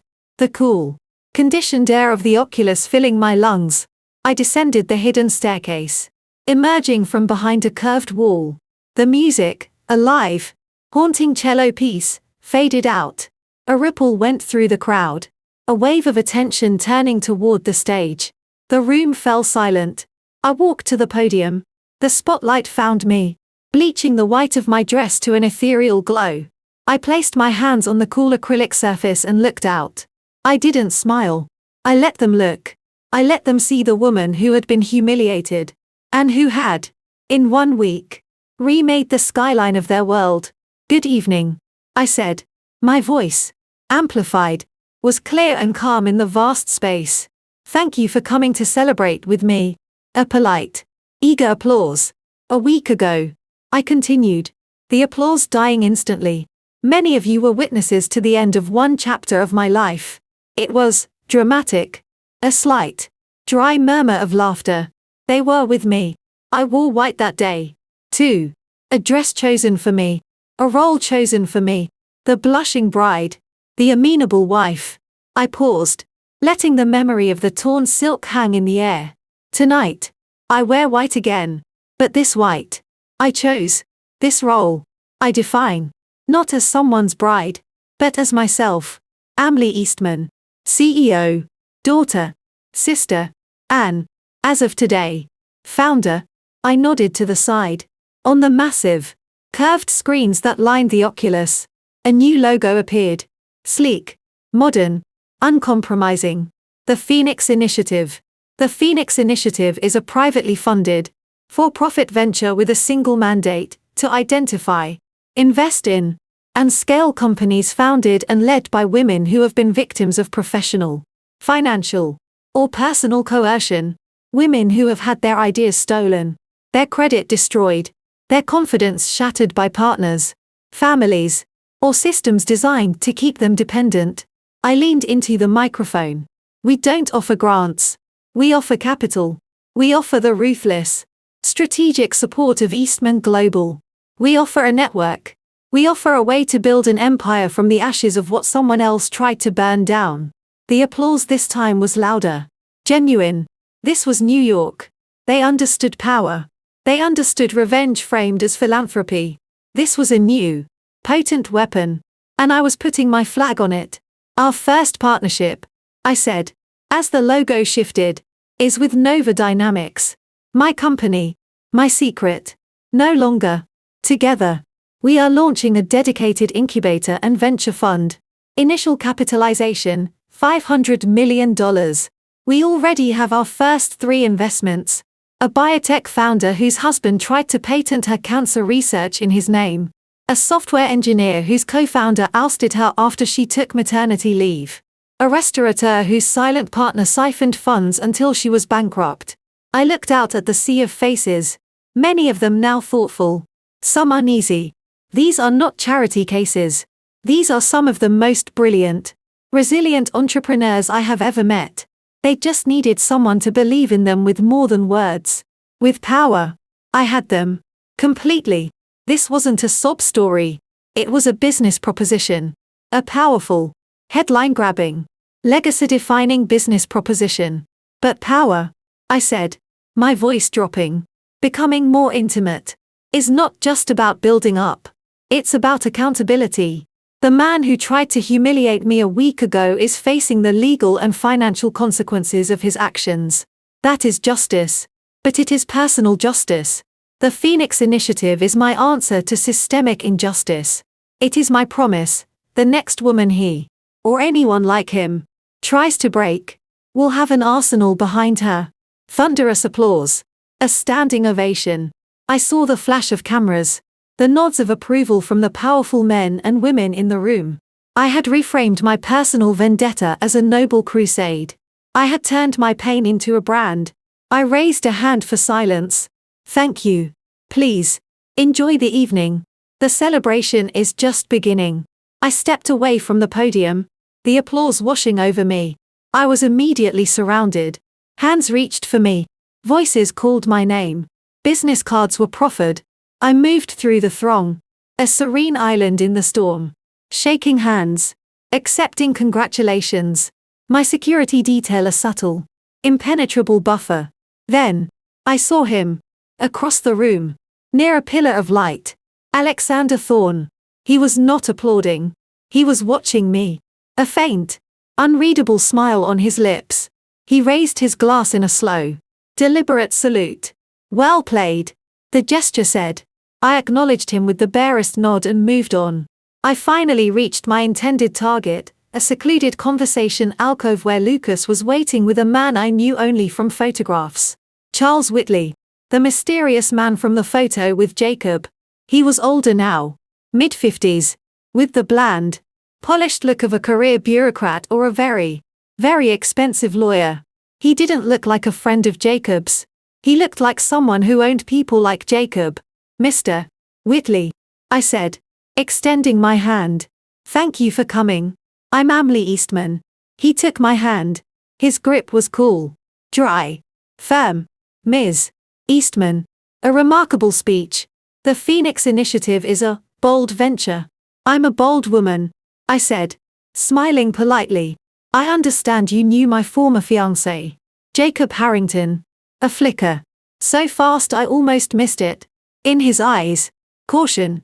I've met him. In a professional capacity. Some years ago. At Columbia. I believe I saw a photo. You two at a bar near campus. The lion's head. The caution solidified into something harder. I'm afraid I don't recall. My work has me meeting many people. Of course. I said. My tone light. Your work with the Northgate Consortium must keep you very busy. Northgate. The name had come up in our dig. A private equity shell. A Russian doll of holding companies. One of its minor subsidiaries had been a contractor on the security system for our old estate in Greenwich. The estate where my mother died. Charles Whitley went very, very still. The polite mask slipped, revealing the cold, calculating predator beneath. You've been digging. Ms. Eastman. I'm an Eastman. It's what we do. He leaned in slightly, his voice dropping to a murmur only Lucas and I could hear. The noise of the party was our cover. Then dig deeper. But be careful what you unearth. Some graves are best left closed. For everyone's sake. He paused. Your mother was a remarkable woman. Her death was a tragedy. A random, terrible accident. He was warning me off. And confirming, in the same breath, that it was anything but random. Why was Jacob Harrington meeting with you? I asked. My voice just as quiet. Just as deadly. Whitley's smile was thin and joyless. Jacob was a tool. A handsome, arrogant, easily led tool. He had a certain access to society, to a certain family. He was useful for a time. Then he became a liability. Emotional. Unreliable. He looked at me, and I saw a glint of something almost like respect. You did us a favor. Cleaning up that mess. He was on the verge of becoming a problem. Talking too much. Asking for things he'd been paid not to ask for. The world tilted. Jacob. A tool. Paid. For what? The fire. I breathed. Whitley's expression didn't change. As I said. A tragic accident. Caused by a faulty gas line. The investigation was thorough. He took a step back. The public persona sliding back into place. Congratulations again on your new venture. Ms. Eastman. I'm sure it will be a great success. Do watch your step. Though. The world of high-stakes philanthropy can be hazardous. He gave a curt nod and melted into the crowd. I stood frozen. Lucas's hand a steadying pressure on my elbow. The pieces. The terrible, monstrous pieces, were clicking into place.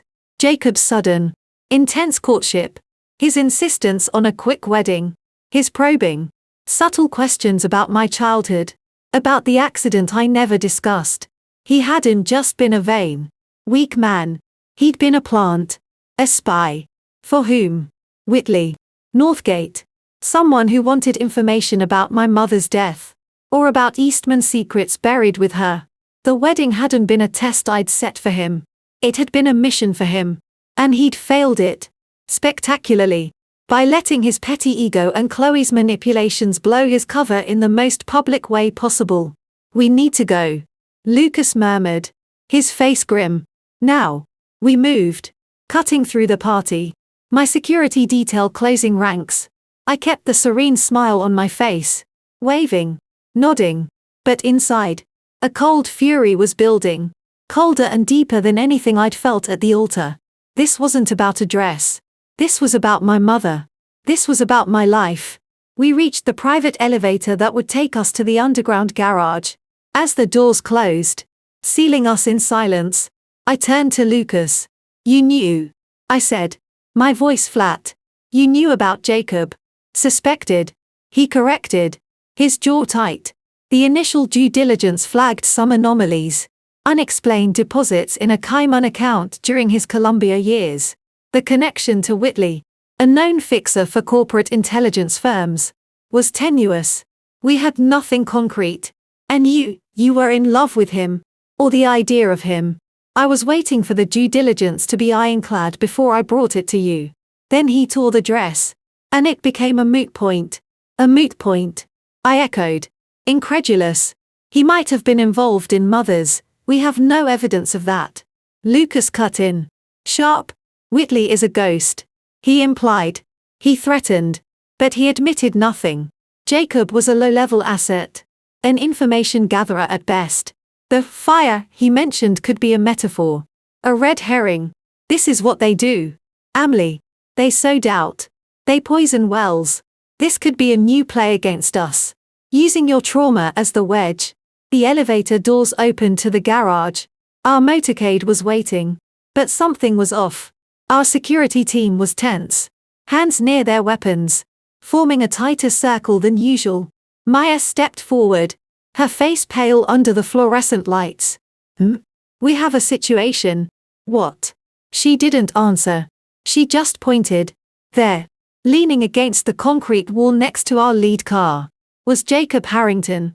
He looked worse than he had at the Met. Gaunt. Unshaven. His eyes burning with a feverish intensity. He was holding a small, blue velvet box. My breath caught. The box from the photo. Emily, he called out. His voice echoing in the concrete cavern. Please. Just 1 minute. I have to give you this. I was supposed to give it to you after the wedding. It's the truth. The truth he paid me to hide. He. Whitley. Lucas moved to step in front of me. But I put a hand on his arm. I walked forward. My security detail moving with me. A living shield. Stay where you are. Harrington. Lucas commanded. His voice like iron. Jacob ignored him. His eyes locked on me. I was wrong. Emily. So wrong. About everything. I was a fool. But I wasn't always. I got in deep. With Whitley. After college. I had debts. He offered me a way out. All I had to do was get close to a certain kind of woman. Women from old families with secrets. I was a honeypot. A male gold digger with a script. Tears streamed down his face. But they didn't seem manipulative this time. They seemed desperate. Real. Then I met you. As Amelia. And for a while, I thought I could forget the script. I thought I could just be with you. But he kept pushing. He wanted information about your mother. About the security at your old house. About anything your father might have said about the fire. I gave him nothing. I swear. But I was in too deep. The wedding, it was my deadline. If I married you. I got the final payment. And I was supposed to give you this. He thrust the blue box toward me. One of my security men intercepted it. Opening it cautiously. Inside. On a bed of black silk. Wasn't a ring. It was a USB drive. And a folded, yellowed piece of paper. It's the original fire inspector's report. Jacob sobbed. The one that was suppressed. It wasn't the gas line. It was the security system. It was rigged to fail. To overload. Whitley's people. Northgate, they did the installation. It was a hit. Emily. A corporate hit. Your mother was the target. And I was supposed to marry you to find out if your father knew. Or if he had any evidence. I'm so sorry. I'm so sorry. The world narrowed to a tunnel. The sound of the idling cars. Lucas's sharp intake of breath. It all faded. I stared at the USB drive. The Grail. The answer to 15 years of nightmares. I looked at Jacob. This broken, pathetic man. This tool. This liar. This unwitting bearer of truth. My revenge on him was complete. But it was also meaningless. He was just a cog in a much darker, deadlier machine. Why are you giving this to me now? I asked. My voice eerily calm. Because he's cutting me loose, Jacob cried. The sec. The lawsuits, it's him. He's doing it. He's tying up loose ends. I'm a loose end. You're the only one powerful enough to maybe. I don't know. I just couldn't die with this on my conscience. He slumped against the wall, utterly spent. I did love you, Emily. In my own sick, twisted way. It was the only real thing in the whole damn operation. I looked at him for a long moment. The man who broke my heart. The man who was just a pawn. The hatred I'd carried was too big, too clean an emotion for something this sordid, this tragic. Take him, I said to my security. Not to the police. To our safe house in the Berkshires. Detain him. Comfortably. He is a material witness. And a target. Jacob looked up. Hope and terror warring on his face. Emily, you're not doing this for me. Jacob. I said. My voice cold. You're doing it to save your own skin.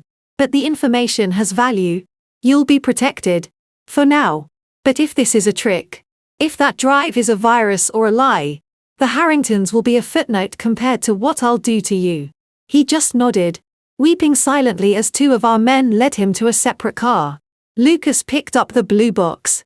This could be a trap. It could be malware. It could be a distraction. I know, I said, taking the box from him. The velvet was soft under my fingers. Have it analyzed in the sterile lab. Air-gapped system. But Lucas, I have to know. He met my eyes and nodded. The brother giving way to the strategist. We'll know by morning. He looked at the departing car with Jacob. And him. He's a liability. But he's our liability now. He may still be useful. I looked down at the white dress. The dress of new beginnings. Now standing in a grimy garage stained with old sins. The game has changed. It was always this game. Lucas said softly. You just didn't know you were playing on the board. We got into the car. The convoy pulled out, leaving the glittering triumph of the Oculus behind. I didn't look back. The celebration of my new beginning was over. The war for the truth about my old ending had just begun. An hour later, in the secure situation room deep beneath the Eastman townhouse, Lucas and I stood before a large screen. The air-gapped computer had read the USB drive. The scanned, original fire marshal's report was on the screen. Stamped classified, suppressed by order of Homeland Security. Dept. 7. My eyes raced over the technical jargon. Ignition source traced to junction box 7A.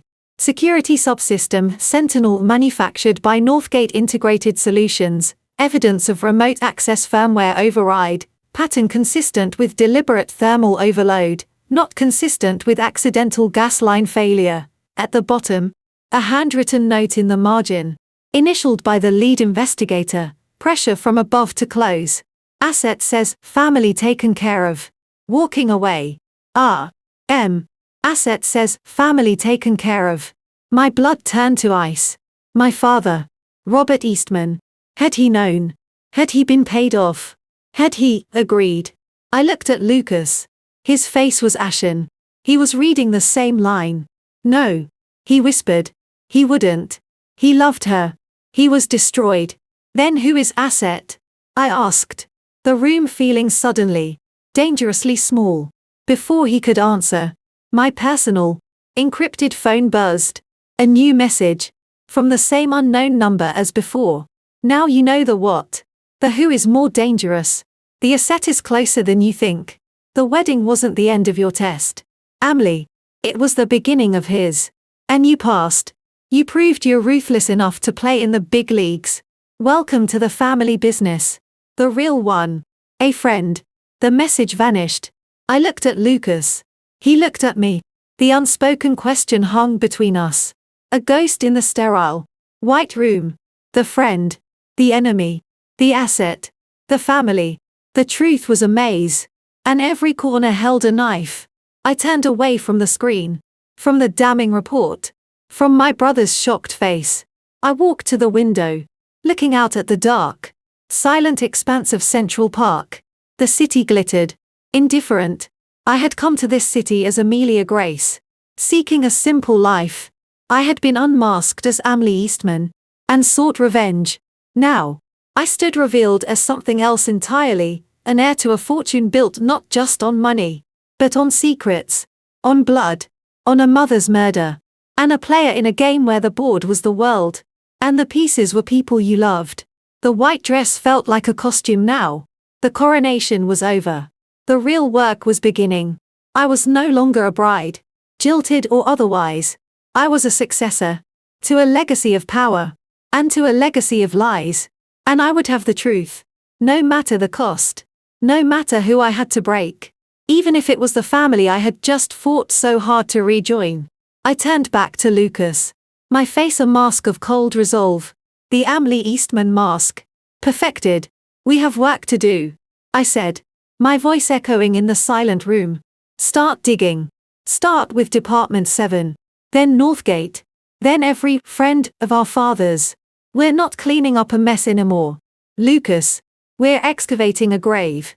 He held my gaze, and in his eyes, I saw the same terrible understanding, the same stealing resolve. The Eastman siblings, united not just by blood, but by a shared, burning need for answers. The party was over. The war for our soul had begun. 72 hours later, the rain lashed against the bulletproof glass of the townhouse library. A relentless, grey drumming that mirrored the rhythm in my skull. 72 hours. A lifetime spent in the digital catacombs. The USB drive was genuine. The fire report was authentic. Verified by 3 independent forensic experts. All flown in on private jets. All working in isolated rooms. All paid sums that would make a senator blush for their silence. My mother, Eleanor Eastman, had been murdered. Her death was not a tragic accident. It was a calculated demolition. And someone had covered it up. Asset says, family taken care of. The phrase was a worm, burrowing deeper every hour. Lucas and I had barely spoken, moving around each other in the sprawling townhouse like ghosts, each lost in our own private hell of suspicion. The unspoken question was a third person in the room, larger and more menacing than either of us. Could it be him? Our father, Robert the Rock Eastman, who had spent 15 years a haunted, grief-stricken widower. The man who had built a fortress of secrecy around his remaining children. Or was the asset someone else? A trusted lieutenant? A corrupted ally? The mysterious friend texting me warnings and welcomes. I stood before the massive fireplace, cold despite the dancing flames. In my hands was a file not on a screen, but on thick, creamy paper. The tactile weight of it felt more real, more damning. It was the preliminary report from our dig into Jacob Harrington's Columbia years. The financial trail was a spiderweb of shell companies and offshore deposits, all leading back to a single entity, Perseus Group Holdings. A name that made my blood run colder than Northgate. Perseus wasn't a corporate raider or a private equity firm. It was something else. A consortium. A gathering of old-world wealth. Industrial titans. And political dynasties so entrenched they didn't appear on Forbes lists. They were the quiet hands that turned the levers of nations. Rumor had it they settled disputes between governments, brokered wars, and curated the global economy from mahogany-paneled rooms that didn't officially exist. My father had mentioned them once. In a rare, unguarded moment after too much brandy. The only people we truly answer to. Emily, the shareholders of reality. And Jacob Harrington, the vain, shallow man I'd almost married, had been on their payroll. His assignment, infiltrate the Eastman family. Specifically, get close to the hidden heir, me. Ascertain what, if anything, my father had shared with me about my mother's death. Determine if the Eastmans were a liability. And, according to the encrypted chat logs our hackers had painstakingly reconstructed, neutralize the heir's influence if she shows signs of inconvenient curiosity. Neutralize. The word could mean discredit, bankrupt, or something more permanent. The wedding, the rushed timeline, the pressure, it all made a sick, horrifying sense. I wasn't just a bride. I was an intelligence target. And the altar was supposed to be the conclusion of my assessment. Jacob's very public meltdown hadn't just humiliated me. It had blown his cover, torched his mission, and made me a public figure too bright, too scrutinized, for a quiet neutralization. In his pathetic, blundering way. He might have saved my life. The library door opened silently. Lucas entered, his face drawn. He'd been in the secure comms room, liaising with our team in Zurich, following the Perseus money trail. He held a tablet like it was a live grenade. "It's confirmed," he said, his voice hoarse from lack of sleep. The initial payments to Jacob Shell Company originated from a Perseus-administered trust. The signatory on the authorization forms, he took a steadying breath, was Charles Whitley, but as a fiduciary, not a principal. He was following orders. Whose orders? I asked, though I dreaded the answer. Lucas swiped the screen and turned the tablet toward me.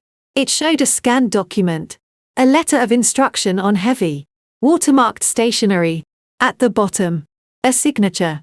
Flowing, arrogant, unmistakable. Alexander Thorne. The room tilted. Alexander, Sebastian's brother.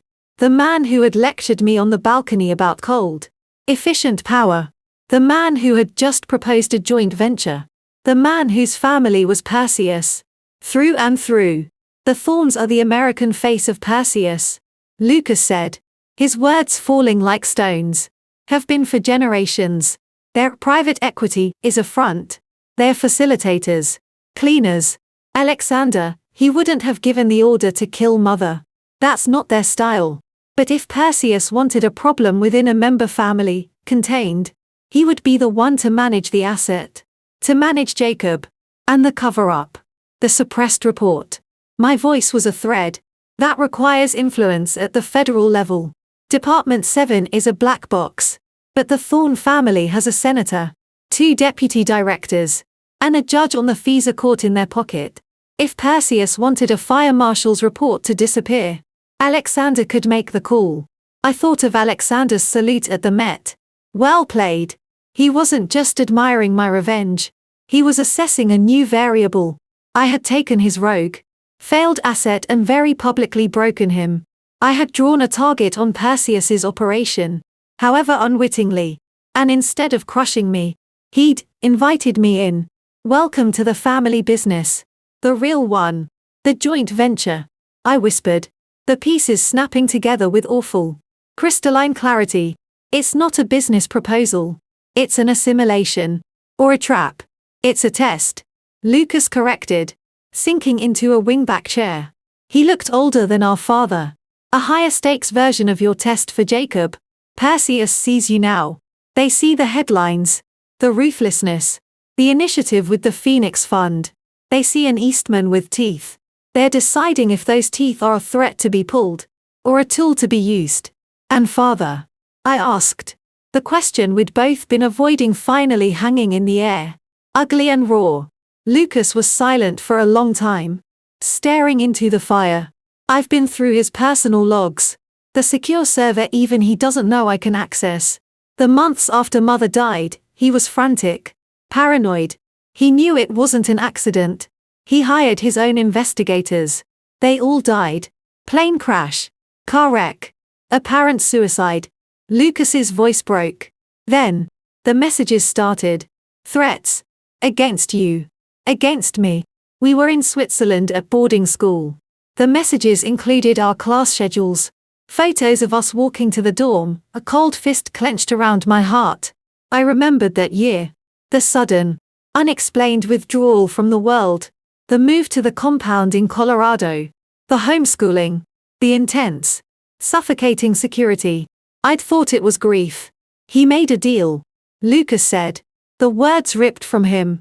I found a draft of a letter. Never sent. To an unnamed recipient. It said, you have my compliance. The investigations cease. The past remains buried. My children live. Untouched. In ignorance. The price is my silence and my subordination. Lucas looked at me, his eyes shining with agony. He sold his soul. And his quest for justice. To keep us safe. The asset, it was him. Amley. He was the asset. He took the deal. He buried the truth to protect us. The revelation didn't bring relief. It brought a tidal wave of grief. So profound it stole my breath. My fierce, uncompromising father. Broken into a collaborator. The weight of that choice. living with that secret. For 15 years, it was a horror greater than any anger I could muster. Does he know we know? I asked. Not yet. The library door opened again. Not a servant. Robert Eastman stood in the doorway. He was dressed for the day in a crisp suit. But he looked like a man emerging from a long illness. His eyes, those shrewd grey eyes, went from Lucas's shattered face to the file in my hands, to the tablet on the table between us. He didn't speak. He simply closed the door behind him and walked to the sideboard. He poured 3 fingers of whiskey, neat, and drank it in one go. The glass made a sharp click as he set it down. So, he said, his back to us. You dug. I wondered when you would. I hoped you wouldn't. But you're my children. Of course you dug. He turned. The grief and guilt on his face was so naked, so total, that any lingering doubt vanished. It was Perseus, I said. Not a question. He nodded. A single, weary dip of his head. Your mother, she was brilliant. Fierce. She was on the board of the Eastman Foundation. She was auditing the books. Not the public books. The real books. The ones that track our arrangements with certain regimes. Our investments in certain conflicts. The Perseus books. She found discrepancies. Billions. Diverted. Not embezzled. Weaponized. Funding black ops. Coups. Things that would make the Eastman name synonymous with war crimes. She was going to expose it. To the New York Times. The Wall Street Journal. The SEC. She thought the truth would protect us. A bitter, broken sound escaped him. The truth got her killed. And you. Lucas's voice was hard. You buried it. They had pictures of you. The roar erupted from my father. A lifetime of suppressed fury and terror finally breaking free. He slammed his fist on the sideboard, making the decanters jump. Of you. Lucas. At 12 years old. Climbing the fence by the lake. Of you. Emily. Asleep in your dormitory bed. Taken with a telephoto lens. The message was clear. Continue your wife's quest. And your children will have an accident. A tragic, random accident. Like their mother. He was breathing in ragged gulps. Tears cutting tracks through his stern facade. What was I supposed to do? Let them murder you to clear my conscience. I made the only choice a father could make. I buried the report. I silenced the investigators. I took my place as a compliant, silent partner in their monstrous club. And I have lived in hell every single day since. The confession hung in the room. Vast and suffocating. The noble patriarch was a myth. He was a man who had made a deal with the devil to save his kids. A deal that had eaten him alive from the inside. Why not tell us? I asked. My own tears falling now. Hot and silent. When we were older. And have you do something brave. And stupid. And get yourself killed. He shot back. You. Lucas. With your need to fix everything. You. Emily. With your mother's fire and her damnable moral compass. I kept you in the dark to keep you alive. I let you think I was a heartless bastard.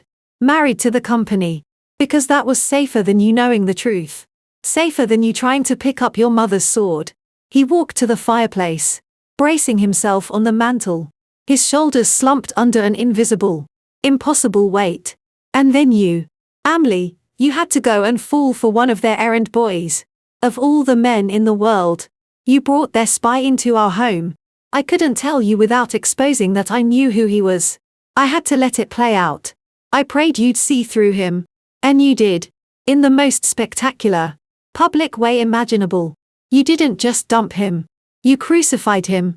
And in doing so, you announced to Perseus that the Eastman heir was not a docile, ignorant princess. You were a queen with a taste for blood. You forced their hand. He turned to look at me. A strange, proud anguish in his eyes. Alexander Thorne's offer isn't just business. It's an invitation to the inner circle. The same circle that killed your mother. They want to see if you can be brought inside. Co-opted. Made useful. Or if you need to be removed. Your Phoenix Initiative speech. It terrified them. It showed them you have a conscience. And the power to act on it. You're the wildcard they never anticipated. The pieces were all on the board now. The players revealed. My mother. The martyr. My father. The broken guardian. Perseus. The shadow empire. Alexander Thorne. The genteel gatekeeper. And me. The heir who had stumbled into the heart of the darkness. Waving a torch. What do we do? Lucas asked. The practical one. Even now. My father looked at him. Then at me. You have a choice. The same choice I had. 15 years ago. You can take Alexander's deal. Join the venture. Play the game. Gain their trust. Their secrets. From the inside. You could learn everything. Who gave the order for your mother? Where the bodies are buried. You could amass real power. And maybe, one day, from a position of unassailable strength, you could burn it all down. He paused, his gaze locking with mine. Or, you can run. I have contingencies, new identities, funds, a quiet life in a country with no extradition. You can disappear, as I should have made us do years ago. You can live, in peace, but in ignorance, and with the knowledge that the people who killed your mother won. The rain beat its tattoo against the window. The fire crackled. Two paths, diverging in a wood of secrets and blood. Running was the smart play, the safe play, the one that honored my father's terrible sacrifice. But I thought of my mother, a woman I barely remembered, but whose presence I felt in every moral instinct I had, in every flash of anger at injustice. I thought of her, alone, discovering a horror, and choosing to fight it, knowing the cost. She hadn't run. I thought of the Phoenix Initiative, the women I'd promised to arm. How could I preach about building empires from ashes if I ran from the fire that killed my own mother? I looked at Lucas. I saw the same calculation, the same dawning resolve in his eyes. We were Eastmans. We didn't run. We conquered. Or we died trying. I'm not taking Alexander's deal, I said, my voice clear and steady in the hushed room. I'm making my own. My father's eyes widened. Emily, you can't fight them head on. They're a hydra. You cut off one head, two more grow. They have governments in their pockets. I'm not going to fight the hydra, I said. A cold, sharp plan beginning to form in my mind, built on the rubble of the last week. I'm going to poison the well it drinks from. I walked to the desk, pulling a clean sheet of paper toward me. Perseus runs on three things: secrets, money, and the perception of invincibility. We attack all three. Lucas leaned forward. How? First, secrets. Jacob Harrington is our canary in the coal mine. He's a low-level asset, but he's seen the machinery. We turn him, not with threats, with a deal. Immunity. A new life. In exchange for every name, every date, every dirty job he ever heard whispered. We use his testimony to trigger real, public investigations, not by bought-off agencies, but by journalists, the kind my mother tried to go to. We feed the story to the Phoenix Initiative's first media investment, that struggling, investigative outlet we were looking at. We give them the story of the century, with armor-plated legal funding. My father was staring at me, a flicker of his old, fierce pride cutting through the despair. They'll bury it. They own the courts. Which brings us to money. I continued. The ideas coming faster, fueled by a cold, cleansing fury. The joint venture with Thorne. We accept it. What? Lucas and my father said in unison. We accept it. But on our terms. We structure it so Eastman Capital is the majority. We use Perseus's own channels, their own offshore labyrinths, to move our money, and we start a slow, deliberate bleed, misdirected funds, strategic losses in markets they control. We use their own financial weapons against them. We make the Eastman Thorne venture a Trojan horse, and we're the army inside. Lucas was nodding slowly, a hunter's gleam in his eye, and the perception of invincibility. I smiled, and it felt like the first real expression I'd worn in days. We destroy it, publicly. Alexander Thorne sees me as a fascinating new piece. So, I'll play the piece. The ambitious, ruthless heiress, eager to play in the big leagues. I'll let him think he's co-opting me, and at the moment of his greatest confidence, at the unveiling of our groundbreaking joint venture, we pull the trigger. We release Jacob's testimony, the suppressed fire report, the financial trails, all at once. We tie Perseus directly to my mother's murder, to the cover-up, to the corruption of the Harrington media deal. We don't just accuse them in a courtroom. We try them in the court of global opinion. We make their name a curse. We make every politician, every CEO, every bank terrified to be associated with them. We don't cut off the head. We evaporate the water the hydra swims in. The silence that followed was profound. The plan was insane. Audacious. It would require flawless execution, unimaginable resources, and a willingness to risk everything, our fortune, our freedom, our lives. My father was the first to speak. "It's what your mother would have done," he said, his voice thick with emotion, but with more style, and a better wardrobe. He walked to me, placing his hands on my shoulders. The weight of his years, his guilt, his love, was in that grip. "You'll have to be harder than you've ever been. You'll have to lie to people you respect. You'll have to use people. You'll have to become the monster, to slay a bigger one. Can you do that? Can you live with that?" I thought of Jacob, tearing my dress, of Chloe's smug smile, of Alexander's condescending lecture, of my mother, who I would now never know. The cold place inside me, the one that had planned the revenge, that had stood silent at the Met, that had accepted the crown at the Oculus, solidified into something unbreakable. "I am an Eastman," I said, meeting his gaze without flinching. "It's time I started acting like it. The real version, not the compliant asset, the successor." Lucas stood, joining us. "We do it together, as a family. This time, no one works alone. No one makes deals in the dark." My father looked at his 2 children, and for the first time in 15 years, I saw a shadow lift from his face. Not happiness, not peace, but purpose. A shared, dangerous, righteous purpose. "Then we have work to do," he said, the commanding CEO returning to his voice. "Lucas, you handle Jacob. Turn him. Build the legal fortress. Emily, you'll handle Alexander. The courtship begins. You're the ambitious prodigy, dazzled by the power he offers. I'll work the back channels, the old alliances. There are others in Perseus who are uneasy. We find them. We build our own coalition within the beast." It was settled. The decision was made. We were declaring war on the most powerful, secretive cabal on the planet. The odds were impossible. The cost of failure, annihilation. I felt no fear, only a clear, cold certainty. This was my inheritance. Not just the money, the houses, the art, the fight, the truth, the vengeance. My phone, the encrypted one, buzzed. I looked at the screen. Alexander Thorne, lunch tomorrow.